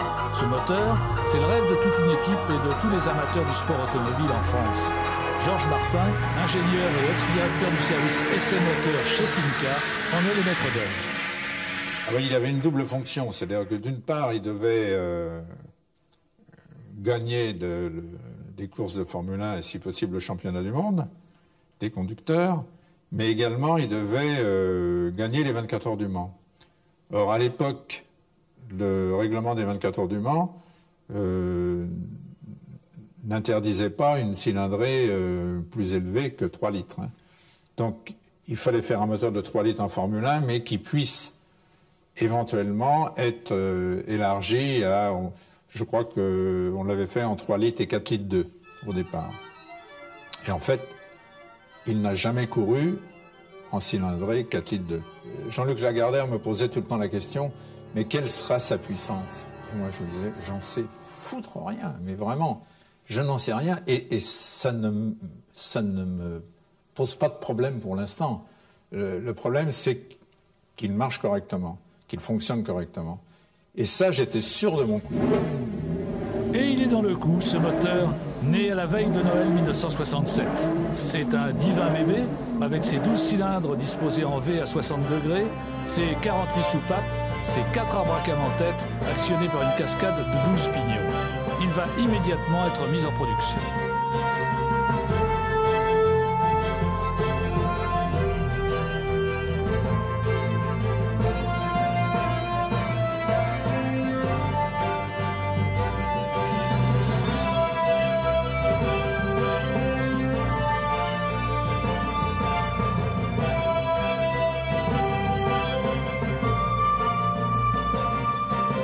Toute l'équipe Matra, après seulement 3 ans d'existence, est fière de présenter une sport prototype 100% française, la 630 équipée du V12 Matra, en même temps qu'une Formule 1 à 100% française elle aussi, la MS11 équipée également du V12 Maison. La 630 V12 débute à Spa le même week-end que la MS11, le 26 mai 1968, au Grand Prix de Monaco. Son problème est d'être réglé et entretenu par une équipe de motoristes jeunes et inexpérimentés. Mais tous les espoirs sont permis pour ces passionnés qui partent à la conquête de la victoire absolue aux 24 heures du Mans. Suite aux événements de 1968, les 24 heures du Mans se déroulent en septembre et la météo s'annonce très pluvieuse. Après ses débuts officiels aux 1000 km de Spa, une seule Matra 630 se présente au départ. Elle est équipée du V12 et pilotée par Pescarolo et Servoz-Gavin. Ford, avec ses GT40, remet son titre en jeu face aux toutes nouvelles et efficaces Porsche 908 3 litres et aux élégantes et rapides Alfa Romeo Tipo 33-2.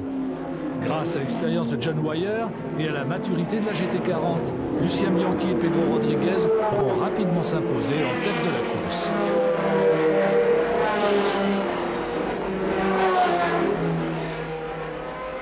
Dès le premier tour, Servoz est en but à des problèmes d'essuie-glace. Il repart le couteau entre les dents, la nuit tombe vite et Servoz pointe bientôt à la 7e place. Mais, privé d'essuie-glace sous une pluie battante, Servoz n'en peut plus de conduire au jugé. Je crois que j'avais peut-être encore plus que les autres ce fameux esprit matracien dont on a parlé, c'est-à-dire cette envie de se dépasser pour la marque. Bon, j'avais grandi avec Matra, j'avais suivi cet effort colossal sur le plan technologique, financier que représentait la construction d'une voiture pour gagner les 24 heures du Mans. Et quand Lagardère est venu me dire on abandonne, bon, j'ai cru que le moteur avait explosé déjà, bon, parce que c'était le nouveau V12, et qu'il m'a dit la raison c'est une panne d'essuie-glace, ça m'a paru tellement stupide et débile que je suis monté dans l'auto en me disant bah, de toute façon, quoi qu'il arrive, on ne me reprochera jamais rien. J'étais sûr que j'allais sortir au bout de 2 tours, 3 tours, 4 tours ou 10 tours, j'étais sûr que de toute façon ça allait se terminer dehors. Mais au moins j'étais sûr qu'on ne me reprochera rien. Et à ce moment-là, j'ai conduit comme un fou toute la nuit en me disant ben, on verra bien. Chaque tour, je me disais c'est le dernier. Et puis ça s'est bien passé, j'avais la chance avec moi.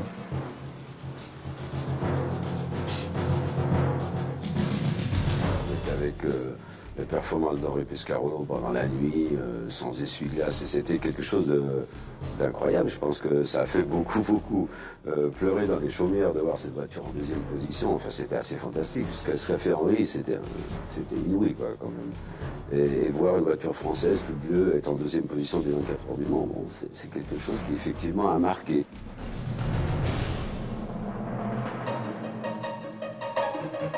Et puis, c'est le drame de la 21e heure. Mauro Bianchi, après s'être arrêté longuement à son stand pour un changement de plaquette, oublie d'amorcer le circuit de freinage et sort violemment de la piste. Sa voiture s'embrase. Pointant à la 2e place, la voiture de Pescarolo crève malheureusement le pneu avant gauche sur les débris de l'accident de l'Alpine. Après un arrêt au stand et 4 tours plus tard, Pescarolo s'immobilise définitivement au bord de la piste. Un pneu a déchappé, arrachant une partie du capot arrière et détruisant la batterie. Les espoirs les plus fous sont réduits à néant, mais pendant ces 24 heures automnales et pluvieuses, l'équipe Matra a montré au monde qu'elle pouvait gagner.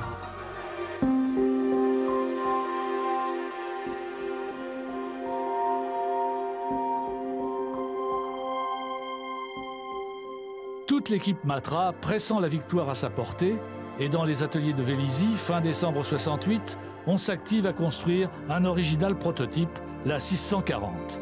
C'est l'aérodynamicien Robert Choulet, élève de Romani et de Charles Deutsch et concepteur de la CD SP66, qui est le maître d'œuvre de cette voiture. Jean-Luc Lagardère a en effet décidé de faire construire conjointement le nouveau Spider 650 de Bernard Boyer et ce prototype futuriste venu d'une autre planète.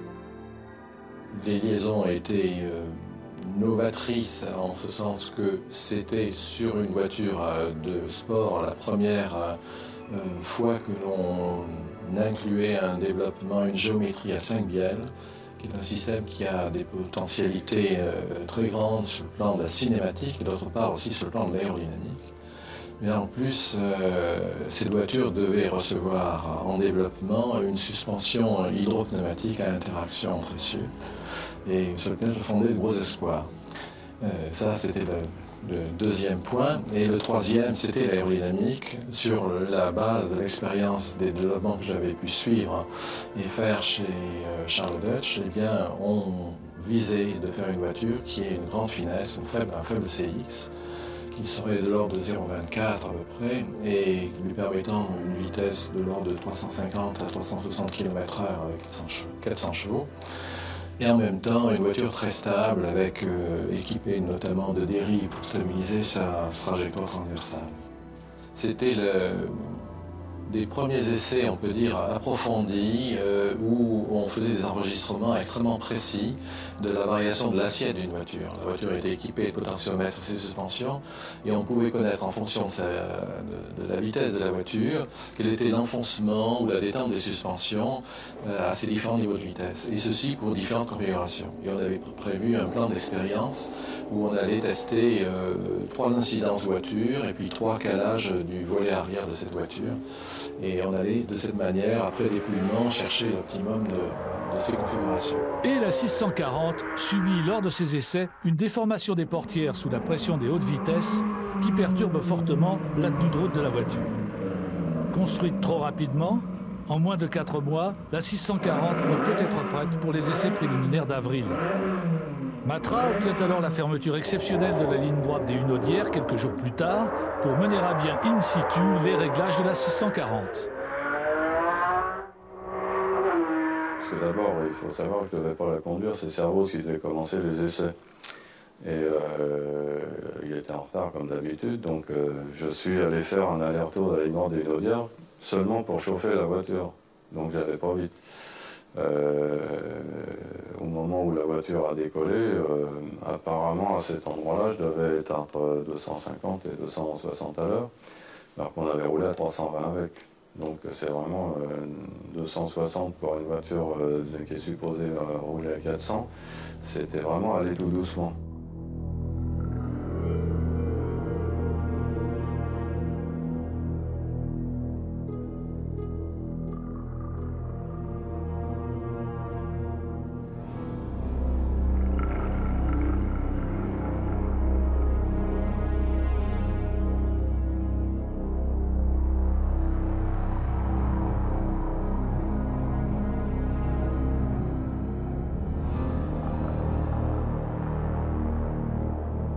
Après tant d'émotions, et préférant jouer la sécurité, Jean-Luc Lagardère stoppe définitivement le programme 640 et reporte tous les efforts de son équipe sur le Spider 650 de Bernard Boyer.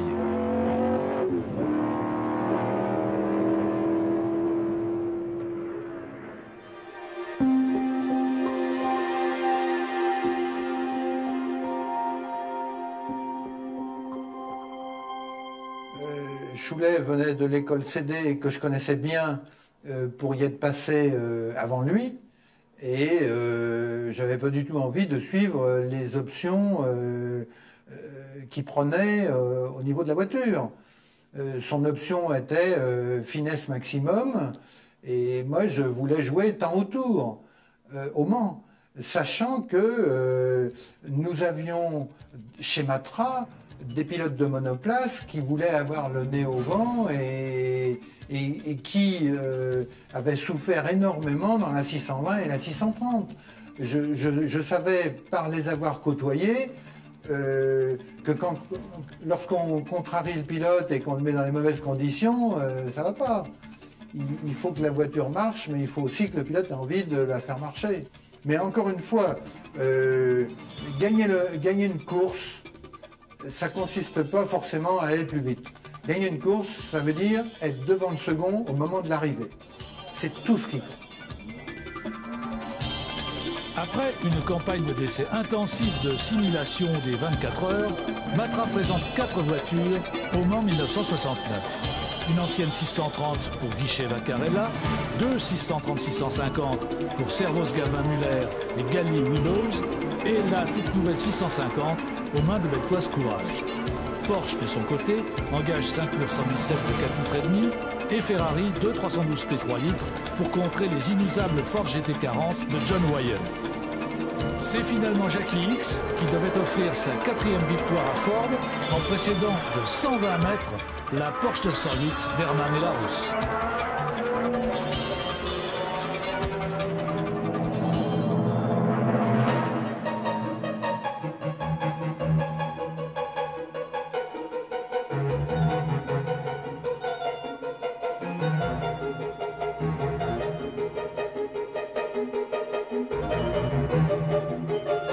Hormis l'abandon de la 630-650 de Servoz Gavin Muller à la 12e heure, les Matra réalisent un tir groupé dans les 10 premiers avec la 4e, 5e et 7e place.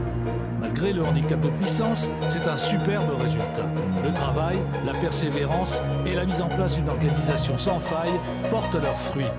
La 650 s'affirme une voiture remarquable et elle reste encore aujourd'hui considérée par beaucoup comme la meilleure des Matra prototypes.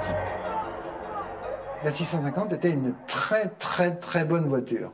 La 650 a été conçue à la même époque que la MS80 et elle avait les mêmes caractéristiques. Elle était tout-terrain, c'est-à-dire capable d'aller sur une piste très plate ou sur une piste très bosselée, ce que la MS80 était également capable de faire.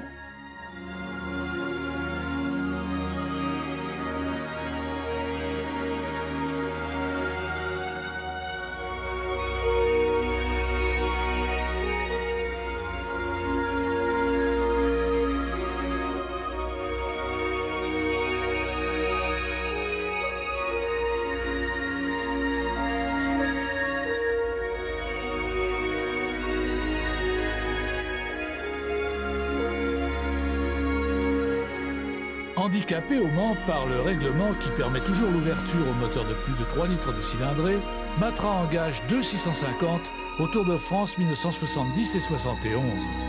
Garde au sol surélevé, équipée de blindage, de ventilateurs d'appoint et de projecteurs additionnels, les 650 vont faire merveille.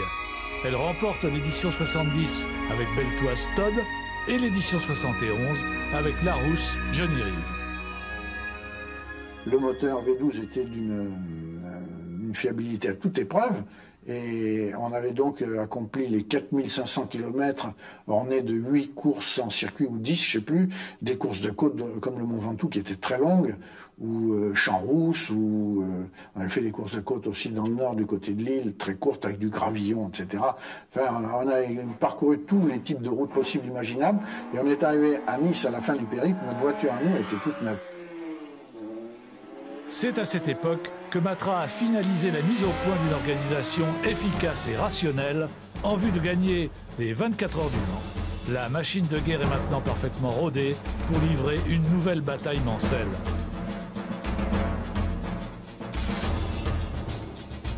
Là, ça a été une aventure incroyable. Ça, c'était quelque chose de très difficile à monter. Parce que on a le Tour de France, ça se passait, je sais pas, je vais dire une bêtise, peut-être, j'ai pas les chiffres, mais ça doit être 6 000 ou 7 000 km à faire dans une semaine, avec des assistances, des véhicules légers, des points, bien sûr, des contrôleurs horaires sur lesquels on pouvait agir sur le véhicule. Donc, c'était des arrêts ravitaillement et des actions mécaniciens aussi précises, en fait, que sur une course. Peu importe quelle course, c'est une vraie course.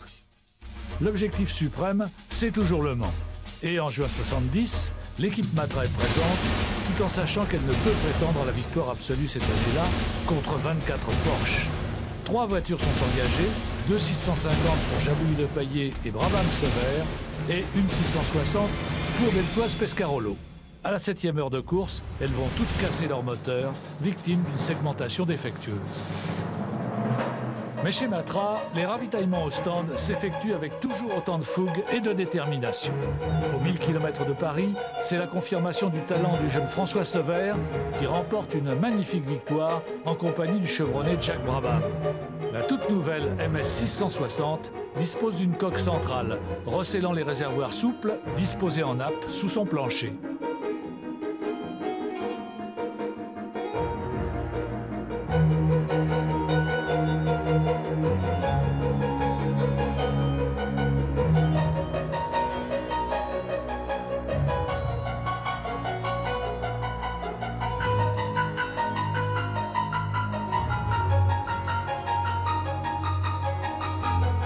Aux 24 heures du Mans 71, face à l'armada Porsche forte de 33 unités, l'Unique 660, désormais Matra Simca Shell, suite à la signature de l'accord avec Simca, est confiée à Chris Hammond et Jean-Pierre Beltoise. Après une course exemplaire de régularité, la 660 pointe en deuxième position à 6 heures du matin. Mais elle va abandonner à la 16e heure pour des problèmes d'alimentation. Matra perd encore une bataille, mais toujours pas la guerre. Et la 660 était déjà une très bonne voiture. Et elle a servi de brouillon, si on peut dire, pour faire la 670, qui, elle, a fait une carrière de 3 années, 1972, 13 et 14. Et la 670 est la voiture de base des 3 victoires du Mans et des 2 championnats du monde des marques. Alors, la préparation de la voiture, elle s'est faite à base de tests que nous sommes venus faire sur le circuit Paul Ricard, et on a tout simplement simulé des courses de 24 heures, c'est-à-dire qu'on a préparé des voitures d'essai dans une configuration toute proche de celle de la course, celle qu'on croyait la meilleure. On a mis la voiture en piste pour 24 heures sur le circuit Paul Ricard en cherchant à ne pas s'arrêter. Sur le plan aérodynamique, nous avons voulu utiliser les queues longues dites pédalos. En fait, au lieu de mettre un aileron qui nous pénalisait, on utilisait la forme de carrosserie pour utiliser sa portance. Et en même temps, pour éviter une dépression derrière la voiture.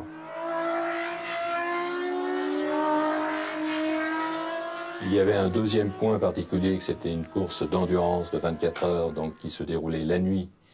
Et il était nécessaire d'avoir une puissance d'éclairage, donc un système électrique renforcé au niveau de la voiture. Et dernier point, c'est une course d'endurance, donc longue, et on prenait quelques précautions au niveau de la définition du moteur. La réglementation du Mans imposait des ravitaillements en huile avec des échéances, imposait un espacement de ces ravitaillements qui faisait qu'on ne pouvait pas consommer trop d'huile. Donc on était amené à prendre des dispositions constructives du moteur, essentiellement au niveau de la segmentation des pistons, qui sont la source numéro 1 dans ce type de moteur de consommation d'huile, et les moteurs du Mans avaient une segmentation particulière destinée justement à minimiser cette consommation d'huile. Ensuite, il y avait l'organisation de la signalisation, avec des gens qui chronométraient au stand, qui étaient près des gens qui définissaient la stratégie, Lagardère en personne, mais en collaboration avec tous les gens qui étaient présents dans les stands. Et les informations de signalisation étaient téléphonées à Mulsanne, l'endroit où les voitures ne vont pas trop vite et où on montrait les panneaux et les indications pour les pilotes. Ce qui est difficile, c'est ce qu'on appelle le tour par tour, c'est-à-dire de pointer toutes les voitures à tous les tours au Mans. Alors là, je vous dis pas ce que c'est, parce qu'il y a des petites voitures, il y a des grosses voitures, il y a des voitures moyennes. Les résultats, eh bien, il y a des voitures qui prennent des tours, alors vous êtes avec des pages à tourner, enfin c'est affreux, affreux. Et entre deux trucs, je mangeais, mais je ne pouvais pas boire. Parce qu'on ne peut pas faire pipi, donc je ne peux pas boire. Et je buvais pour la dernière fois le vendredi, au repas de vendredi midi. Et je ne buvais plus jusqu'au dimanche soir, enfin dimanche 4 heures. On a fait des tests d'endurance de 24 heures sur le circuit Ricard notamment, où ce système, cette équipe se rôdait à des arrêts ravitaillement, dans les conditions, on avait reproduit le stand dans le style des 24 heures du Mans, avec les systèmes de ravitaillement d'essence voisins, et donc pour que toute l'équipe se rôdent aux arrêts ravitaillement et toutes les opérations qui parfois sont obligatoires dans une course d'endurance, les changements de pneus, les changements de frein, toutes les choses, éventuellement quand nous avions un pare-brise, celui qui nettoie le pare-brise, enfin toutes les fonctions étaient tout à fait déterminées, précises, et devaient se passer à un moment précis, car nous n'avions pas la possibilité d'avoir une personne de plus. Il pouvait y avoir faute, réclamation, donc c'était très, très, très précis. Et il n'y a pas une rondelle sous-traitée à l'extérieur dont le sous-traitant n'était pas capable de travailler jour et nuit pendant la durée de la semaine du Mans, pour qu'au cas où on aurait eu un problème pendant les essais, ou même pendant la course, il ne puisse pas immédiatement fournir, et on aurait envoyé l'avion spécial, l'hélicoptère, tout ce qu'il fallait pour faire venir la pièce. Et sur place, on avait des représentants de tous les corps de métier dans un grand garage qu'on avait loué du côté de la ligne droite des Humaudières. On avait ce garage qui était rempli, on avait des tonnes et des tonnes de pièces, on avait de quoi tout refaire, hein. Au cas où il y aurait eu un problème, on était sûr de pouvoir faire partir les 3 voitures.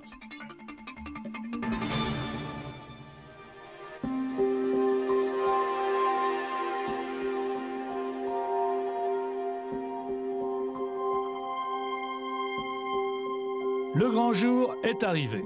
Matra présente sa nouvelle arme, la 670, digne héritière de la 660, dont elle reprend l'architecture générale. La nouvelle réglementation, qui limite la cylindrée à 3 litres, permet à Matra d'affronter enfin la concurrence à armes égales. 2 670 sont habillées de carrosserie à queue longue et de moteur version 72. Elles sont confiées à Beltoise Amon et Sever Ganley, tandis que la 670-01, conduite par Graham Hill et Henri Pescarolo, est dotée d'un arrière court et d'un moteur MS-12. Selon l'usage, la grand-mère, c'est-à-dire le modèle de l'année précédente, vient épauler les nouvelles 670. Il s'agit de la 660C qui est pilotée par Jabouille et Hobbs. Côté concurrence, Ferrari, déjà virtuellement champion du monde des marques, a malheureusement déclaré forfait une semaine avant les essais, après s'être aperçu que ces 312 ne tiendraient pas la distance. Sous les yeux de Georges Pompidou, Sylvain Flouara, Marcel Chassagny, la foule des invités et 300 000 spectateurs enthousiastes, la bataille avec Alfa Romeo, Porsche et Lola se présente comme une affaire nationale. Et dans les stands des Bleus, la pression est à son comble.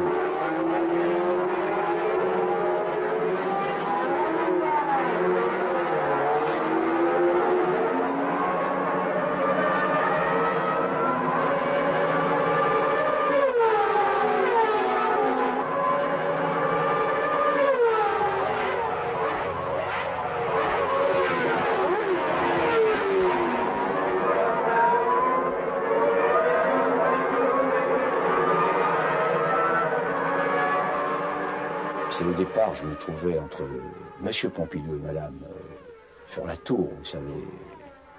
Et au premier tour, je vois Beltoise qui était parti en tête, qui se met sur le bas-côté, une flamme bleue. Je comprends tout de suite que le moteur rendait l'âme.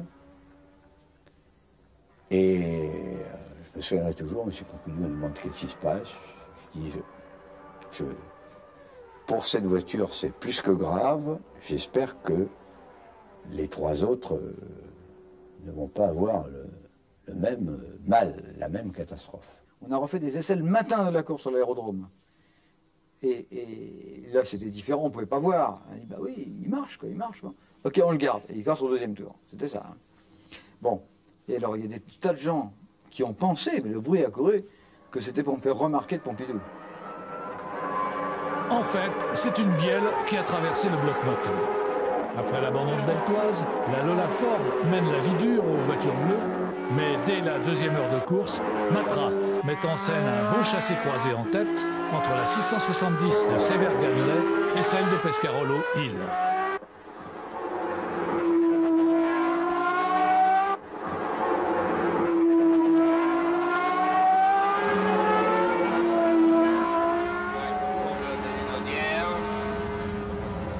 La bosse passée, 300 mètres. 3e seconde. À un moment donné, j'étais assez fatigué et on m'a dit, bah, écoutez, il y a des lits couchettes, ou je sais plus quoi. Alors j'y vais. puis je ne m'endors pas évidemment, puis j'attends, j'écoute le bruit de notre moteur. Et bon, ça va. Et puis j'attends qu'il repasse. On avait 2 voitures, le bruit de notre moteur. Et ça va, et ainsi de suite. Puis après, je me suis rendu compte que de toute façon, j'attendais chaque fois, après 3 minutes 40 ou 3 minutes 50, le bruit du moteur Matra. Et donc je me suis dit, bon, puisque je ne dormirai pas, autant vaut-il revenir, entendre et voir. Je voulais absolument pas conduire Gare à 1000 parce que je considérais que Le Mans c'était une course très spécifique au cours de laquelle on était amené à prendre beaucoup de risques en fonction des conditions météo et que lui il avait tout gagné déjà et je n'ai pas imaginé du tout qu'il venait vraiment pour gagner Le Mans. Je me suis dit bon il va faire ça si c'est un peu trop dur ou si ça lui plaît pas, bah, il ira pas vite et il s'arrêtera. Et c'est là où je m'étais complètement trompé parce qu'il a été fabuleux et on a eu de nouveau une nuit d'enfer sous une pluie battante et c'est là qu'il a fait la différence, il a conduit d'une manière extraordinaire. C'est pas la nuit qui est très longue, c'est quand le jour se lève. Après c'est très long. À partir de 9 h le matin c'est très long. C'est même très angoissant parce qu'on se demande, maintenant qu'on a passé toute la nuit et tout, on espère que ça va tenir jusqu'au bout, hein, parce qu'attendre si longtemps pour casser à 5 h ou 4 h de la fin, c'est vraiment stupide. Juste avant midi, la 670 de Ganley est percutée sous la pluie par la corvette de Marie-Claude Beaumont. Les mécanos, pourtant ivres de fatigue, réparent le capot et les suspensions en un temps record.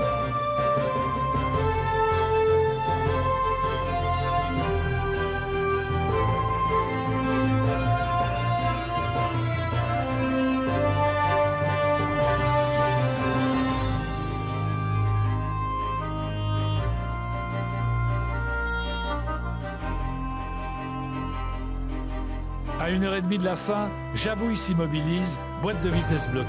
Il n'y aura pas de triplé, mais un doublé historique. Il y avait 22 ans qu'une voiture française n'avait pas remporté les 24 heures du Mans.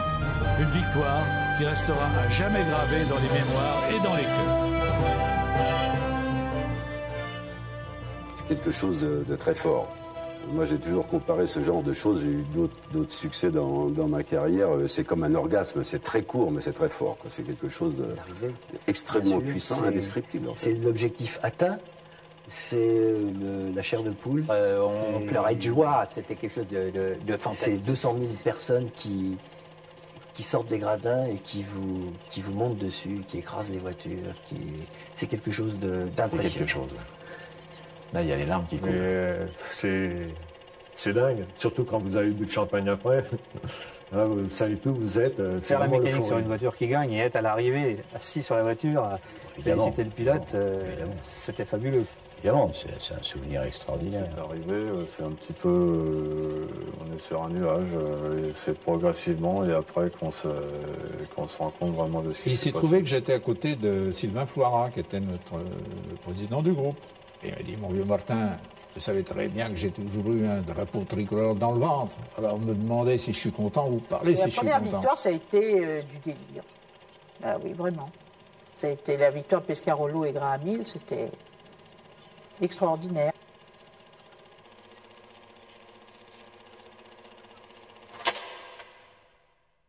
L'abandon de la Formule 1 en 1973 va totalement libérer Matra pour postuler au championnat du monde des marques et non plus seulement aux 24 heures du Mans. Pour affronter cette nouvelle saison, le département structure déménage à l'automne 72 sur le circuit Paul Ricard. Les installations ultramodernes emploient une quarantaine de personnes qui fabriquent et assemblent les voitures sous la direction de Bernard Boyer. Jean-Louis Cossin dirige un nouveau service entièrement consacré aux essais et conjugue les possibilités techniques et scientifiques qu'offre le groupe Matra. Jean-Louis Trapon remplace Le Tal pour les calculs de résistance et Jean-Jacques Zignani est responsable du secteur aérodynamique. Donc nous faisions des campagnes aérodynamiques en début d'année avec Cossin et nous passions différentes carrosseries Et nous faisions différents essais où on mesurait la portance, la traînée, le CX, le CZ, le CY, enfin les différentes composantes aérodynamiques d'une voiture. On a utilisé des premiers appareils qui étaient utilisés eux aussi sur des engins embarqués, c'est-à-dire des enregistreurs photographiques, des capteurs, des accéléromètres, différents appareils et jauges, si vous voulez, de mesure, qui ont été mis à bord des véhicules et qui nous permettaient, après développement, de voir les différents paramètres de la voiture. À partir des données qui étaient mesurées, qui nous permettaient de connaître les forces qui entraient, les charges aérodynamiques qui existaient sur la voiture, on a pu démarrer une activité de calcul.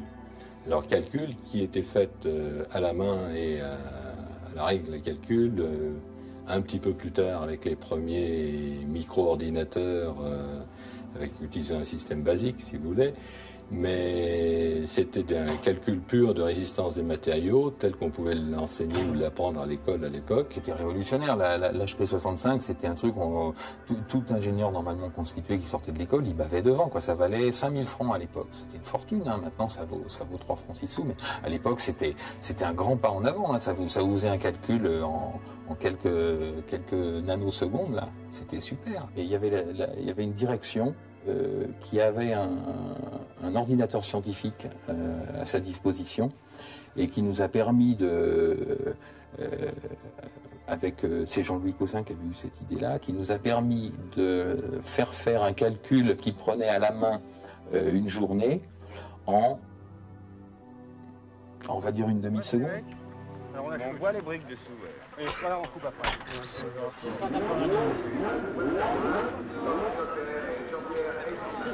Et pour le 7e round du championnat, Matra présente aux 24 heures du Mans une équipe de pilotes désormais 100% française, avec les équipages Beltoise-Sévère, Pescarolo-Larousse et Jabouille-Josso au volant des nouvelles 670B et Depailler-Volec dans la Marie. De son côté, Ferrari engage 12 voitures, dont les 3 redoutables 312 PB pour les équipages Pache Merzario, X-Redman et Schenken-Reutemann. La télévision, la radio et la grande foule attendent beaucoup de cet affrontement au sommet qui s'inscrit dans la lignée des grands duels Ferrari-Ford et Ferrari-Porsche. Le président Sylvain Floirat, accompagné de Marcel Chassagny, donne le départ de ces 24 heures du Mans qui fêtent leur 50e anniversaire. Ce sera pour toute l'équipe Matra la campagne du Mans la plus difficile, car il s'agit d'une bataille non seulement tactique, mais aussi sur le front de la fiabilité et des ravitaillements.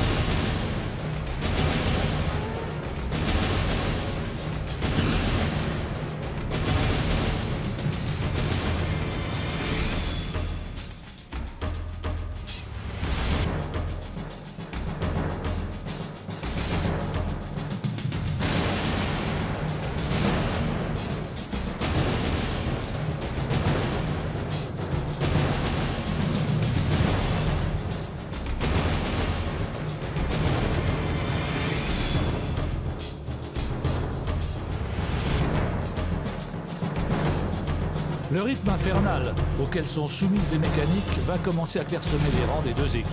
À la 8e heure, abandon de Depailler-Volec, moteur hors d'usage. À la 12e heure, abandon de Jean-Pierre Beltoise suite à un déchappage dans la ligne droite des Hunaudières. À la 12e heure encore, abandon de la Ferrari de Reutemann, moteur cassé.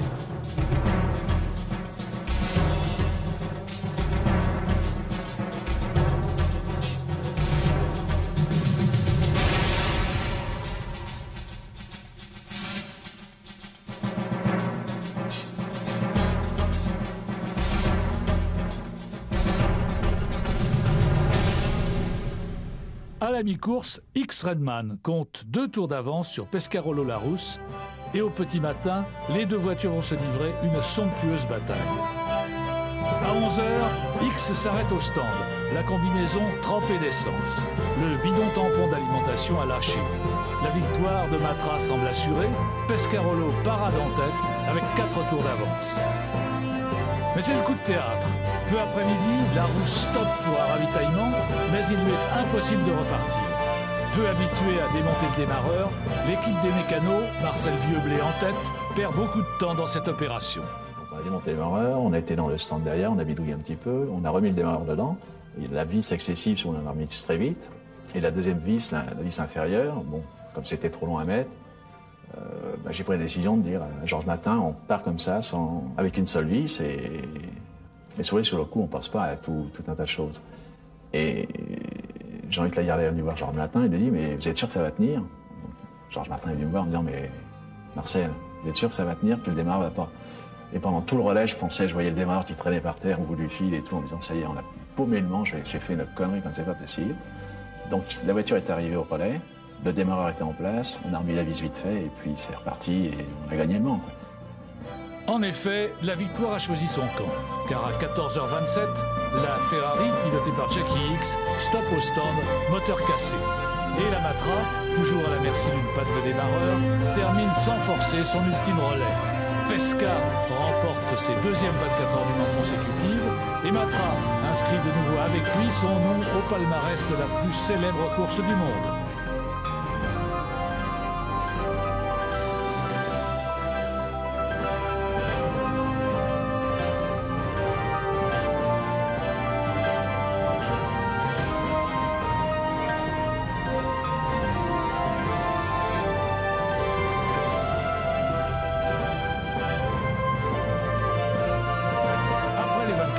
La saison n'est pas finie pour Matra. Il reste 2 épreuves à courir et à gagner, à Zellweg et à Watkins Glen. Pescarolo-Larousse, tandem imbattable en 1973, remplissent leur contrat. Avec ces 2 victoires, qui portent à 5 le nombre de leurs succès, Matra triomphe au championnat du monde des marques devant Ferrari. Ainsi, après 8 petites années d'existence, Matra s'impose tout simplement à la plus célèbre écurie du monde.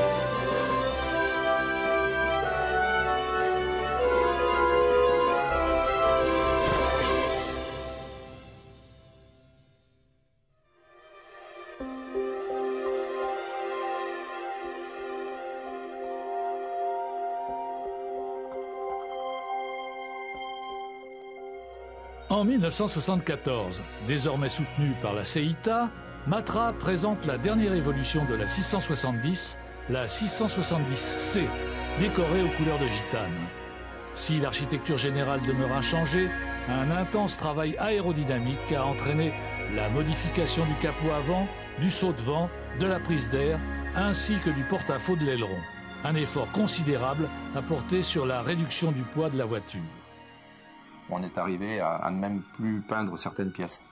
On avait, pour histoire de gagner du poids, gagner le poids de l'après, de la peinture, on avait le gel coat, qui est la première couche qui est une résine teintée, en fait, au contact du boule, dans le bleu Orly 915, le fameux bleu course Matra, donc il n'y avait pas besoin de peindre la pièce. La voiture est équipée d'une boîte Porsche à synchro pour les 24 heures du Mans et d'une boîte Hewland à Crabo pour les courses de 1000 km. La 670C est la synthèse de toute l'expérience de Matra en compétition. C'est une arme absolue.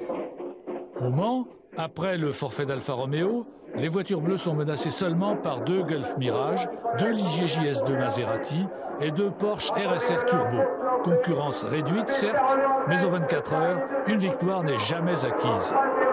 3 670B sont confiés aux équipages Pescarolo-Larousse, Jabouille-Migaud et Josso-Volek-Dolem. Beltoise et Jarrier, quant à eux, étrennent la toute nouvelle 680. On s'attend à un cavalier seul de l'équipe gitane. En effet, Pescarolo prend la tête dès le départ, mais dans la nuit, la 680 et la 670B de Volek et Josso cassent leur moteur. Et à la mi-course, la 670 de Jabouille-Migaud navigue à la 4e place avec des problèmes de circuit de refroidissement. Pescarolo mène confortablement avec 11 tours d'avance sur la Porsche Carrera de Müller-Van Lennep quand, à la 18e heure, sa 670 s'immobilise, boîte bloquée. Une fois de plus, l'exceptionnelle efficacité de l'équipe Matra et de ses mécaniciens va sauver la victoire. Enfin, la voiture, quand elle s'arrête, il faut déjà diagnostiquer, démonter tous les accessoires qui autour de la boîte, ensuite intervenir dans une boîte qui est à entre 140 et 150 degrés, déposer tout, repréparer du matériel neuf pour en mettre dedans, remonter tout, refaire le plein, enfin tout, 42 minutes, c'est très rapide hein, quand même. On formait une équipe qui était peut-être une des meilleures sur les circuits au monde, du fait que la sélection s'était faite sur plusieurs années et l'équipe qui restait à la fin, c'était vraiment une équipe soudée. Et grâce à cette intervention ultra rapide, Pescarolo repart avec 3 minutes et demie d'avance sur la Porsche Turbo. Il va inscrire pour la 3e fois son nom et celui de Matra dans le livre d'or des 24 heures du Mans. Au championnat du monde des marques, en l'absence de Ferrari, qui regroupe ses efforts en Formule 1, Matra affronte en 1974 les belles et rapides Alfa Romeo 33 TT12. Mais l'équipe française va afficher une supériorité insolente et absolue et remporter 10 victoires sur les 11 courses que compte le championnat du monde cette année-là.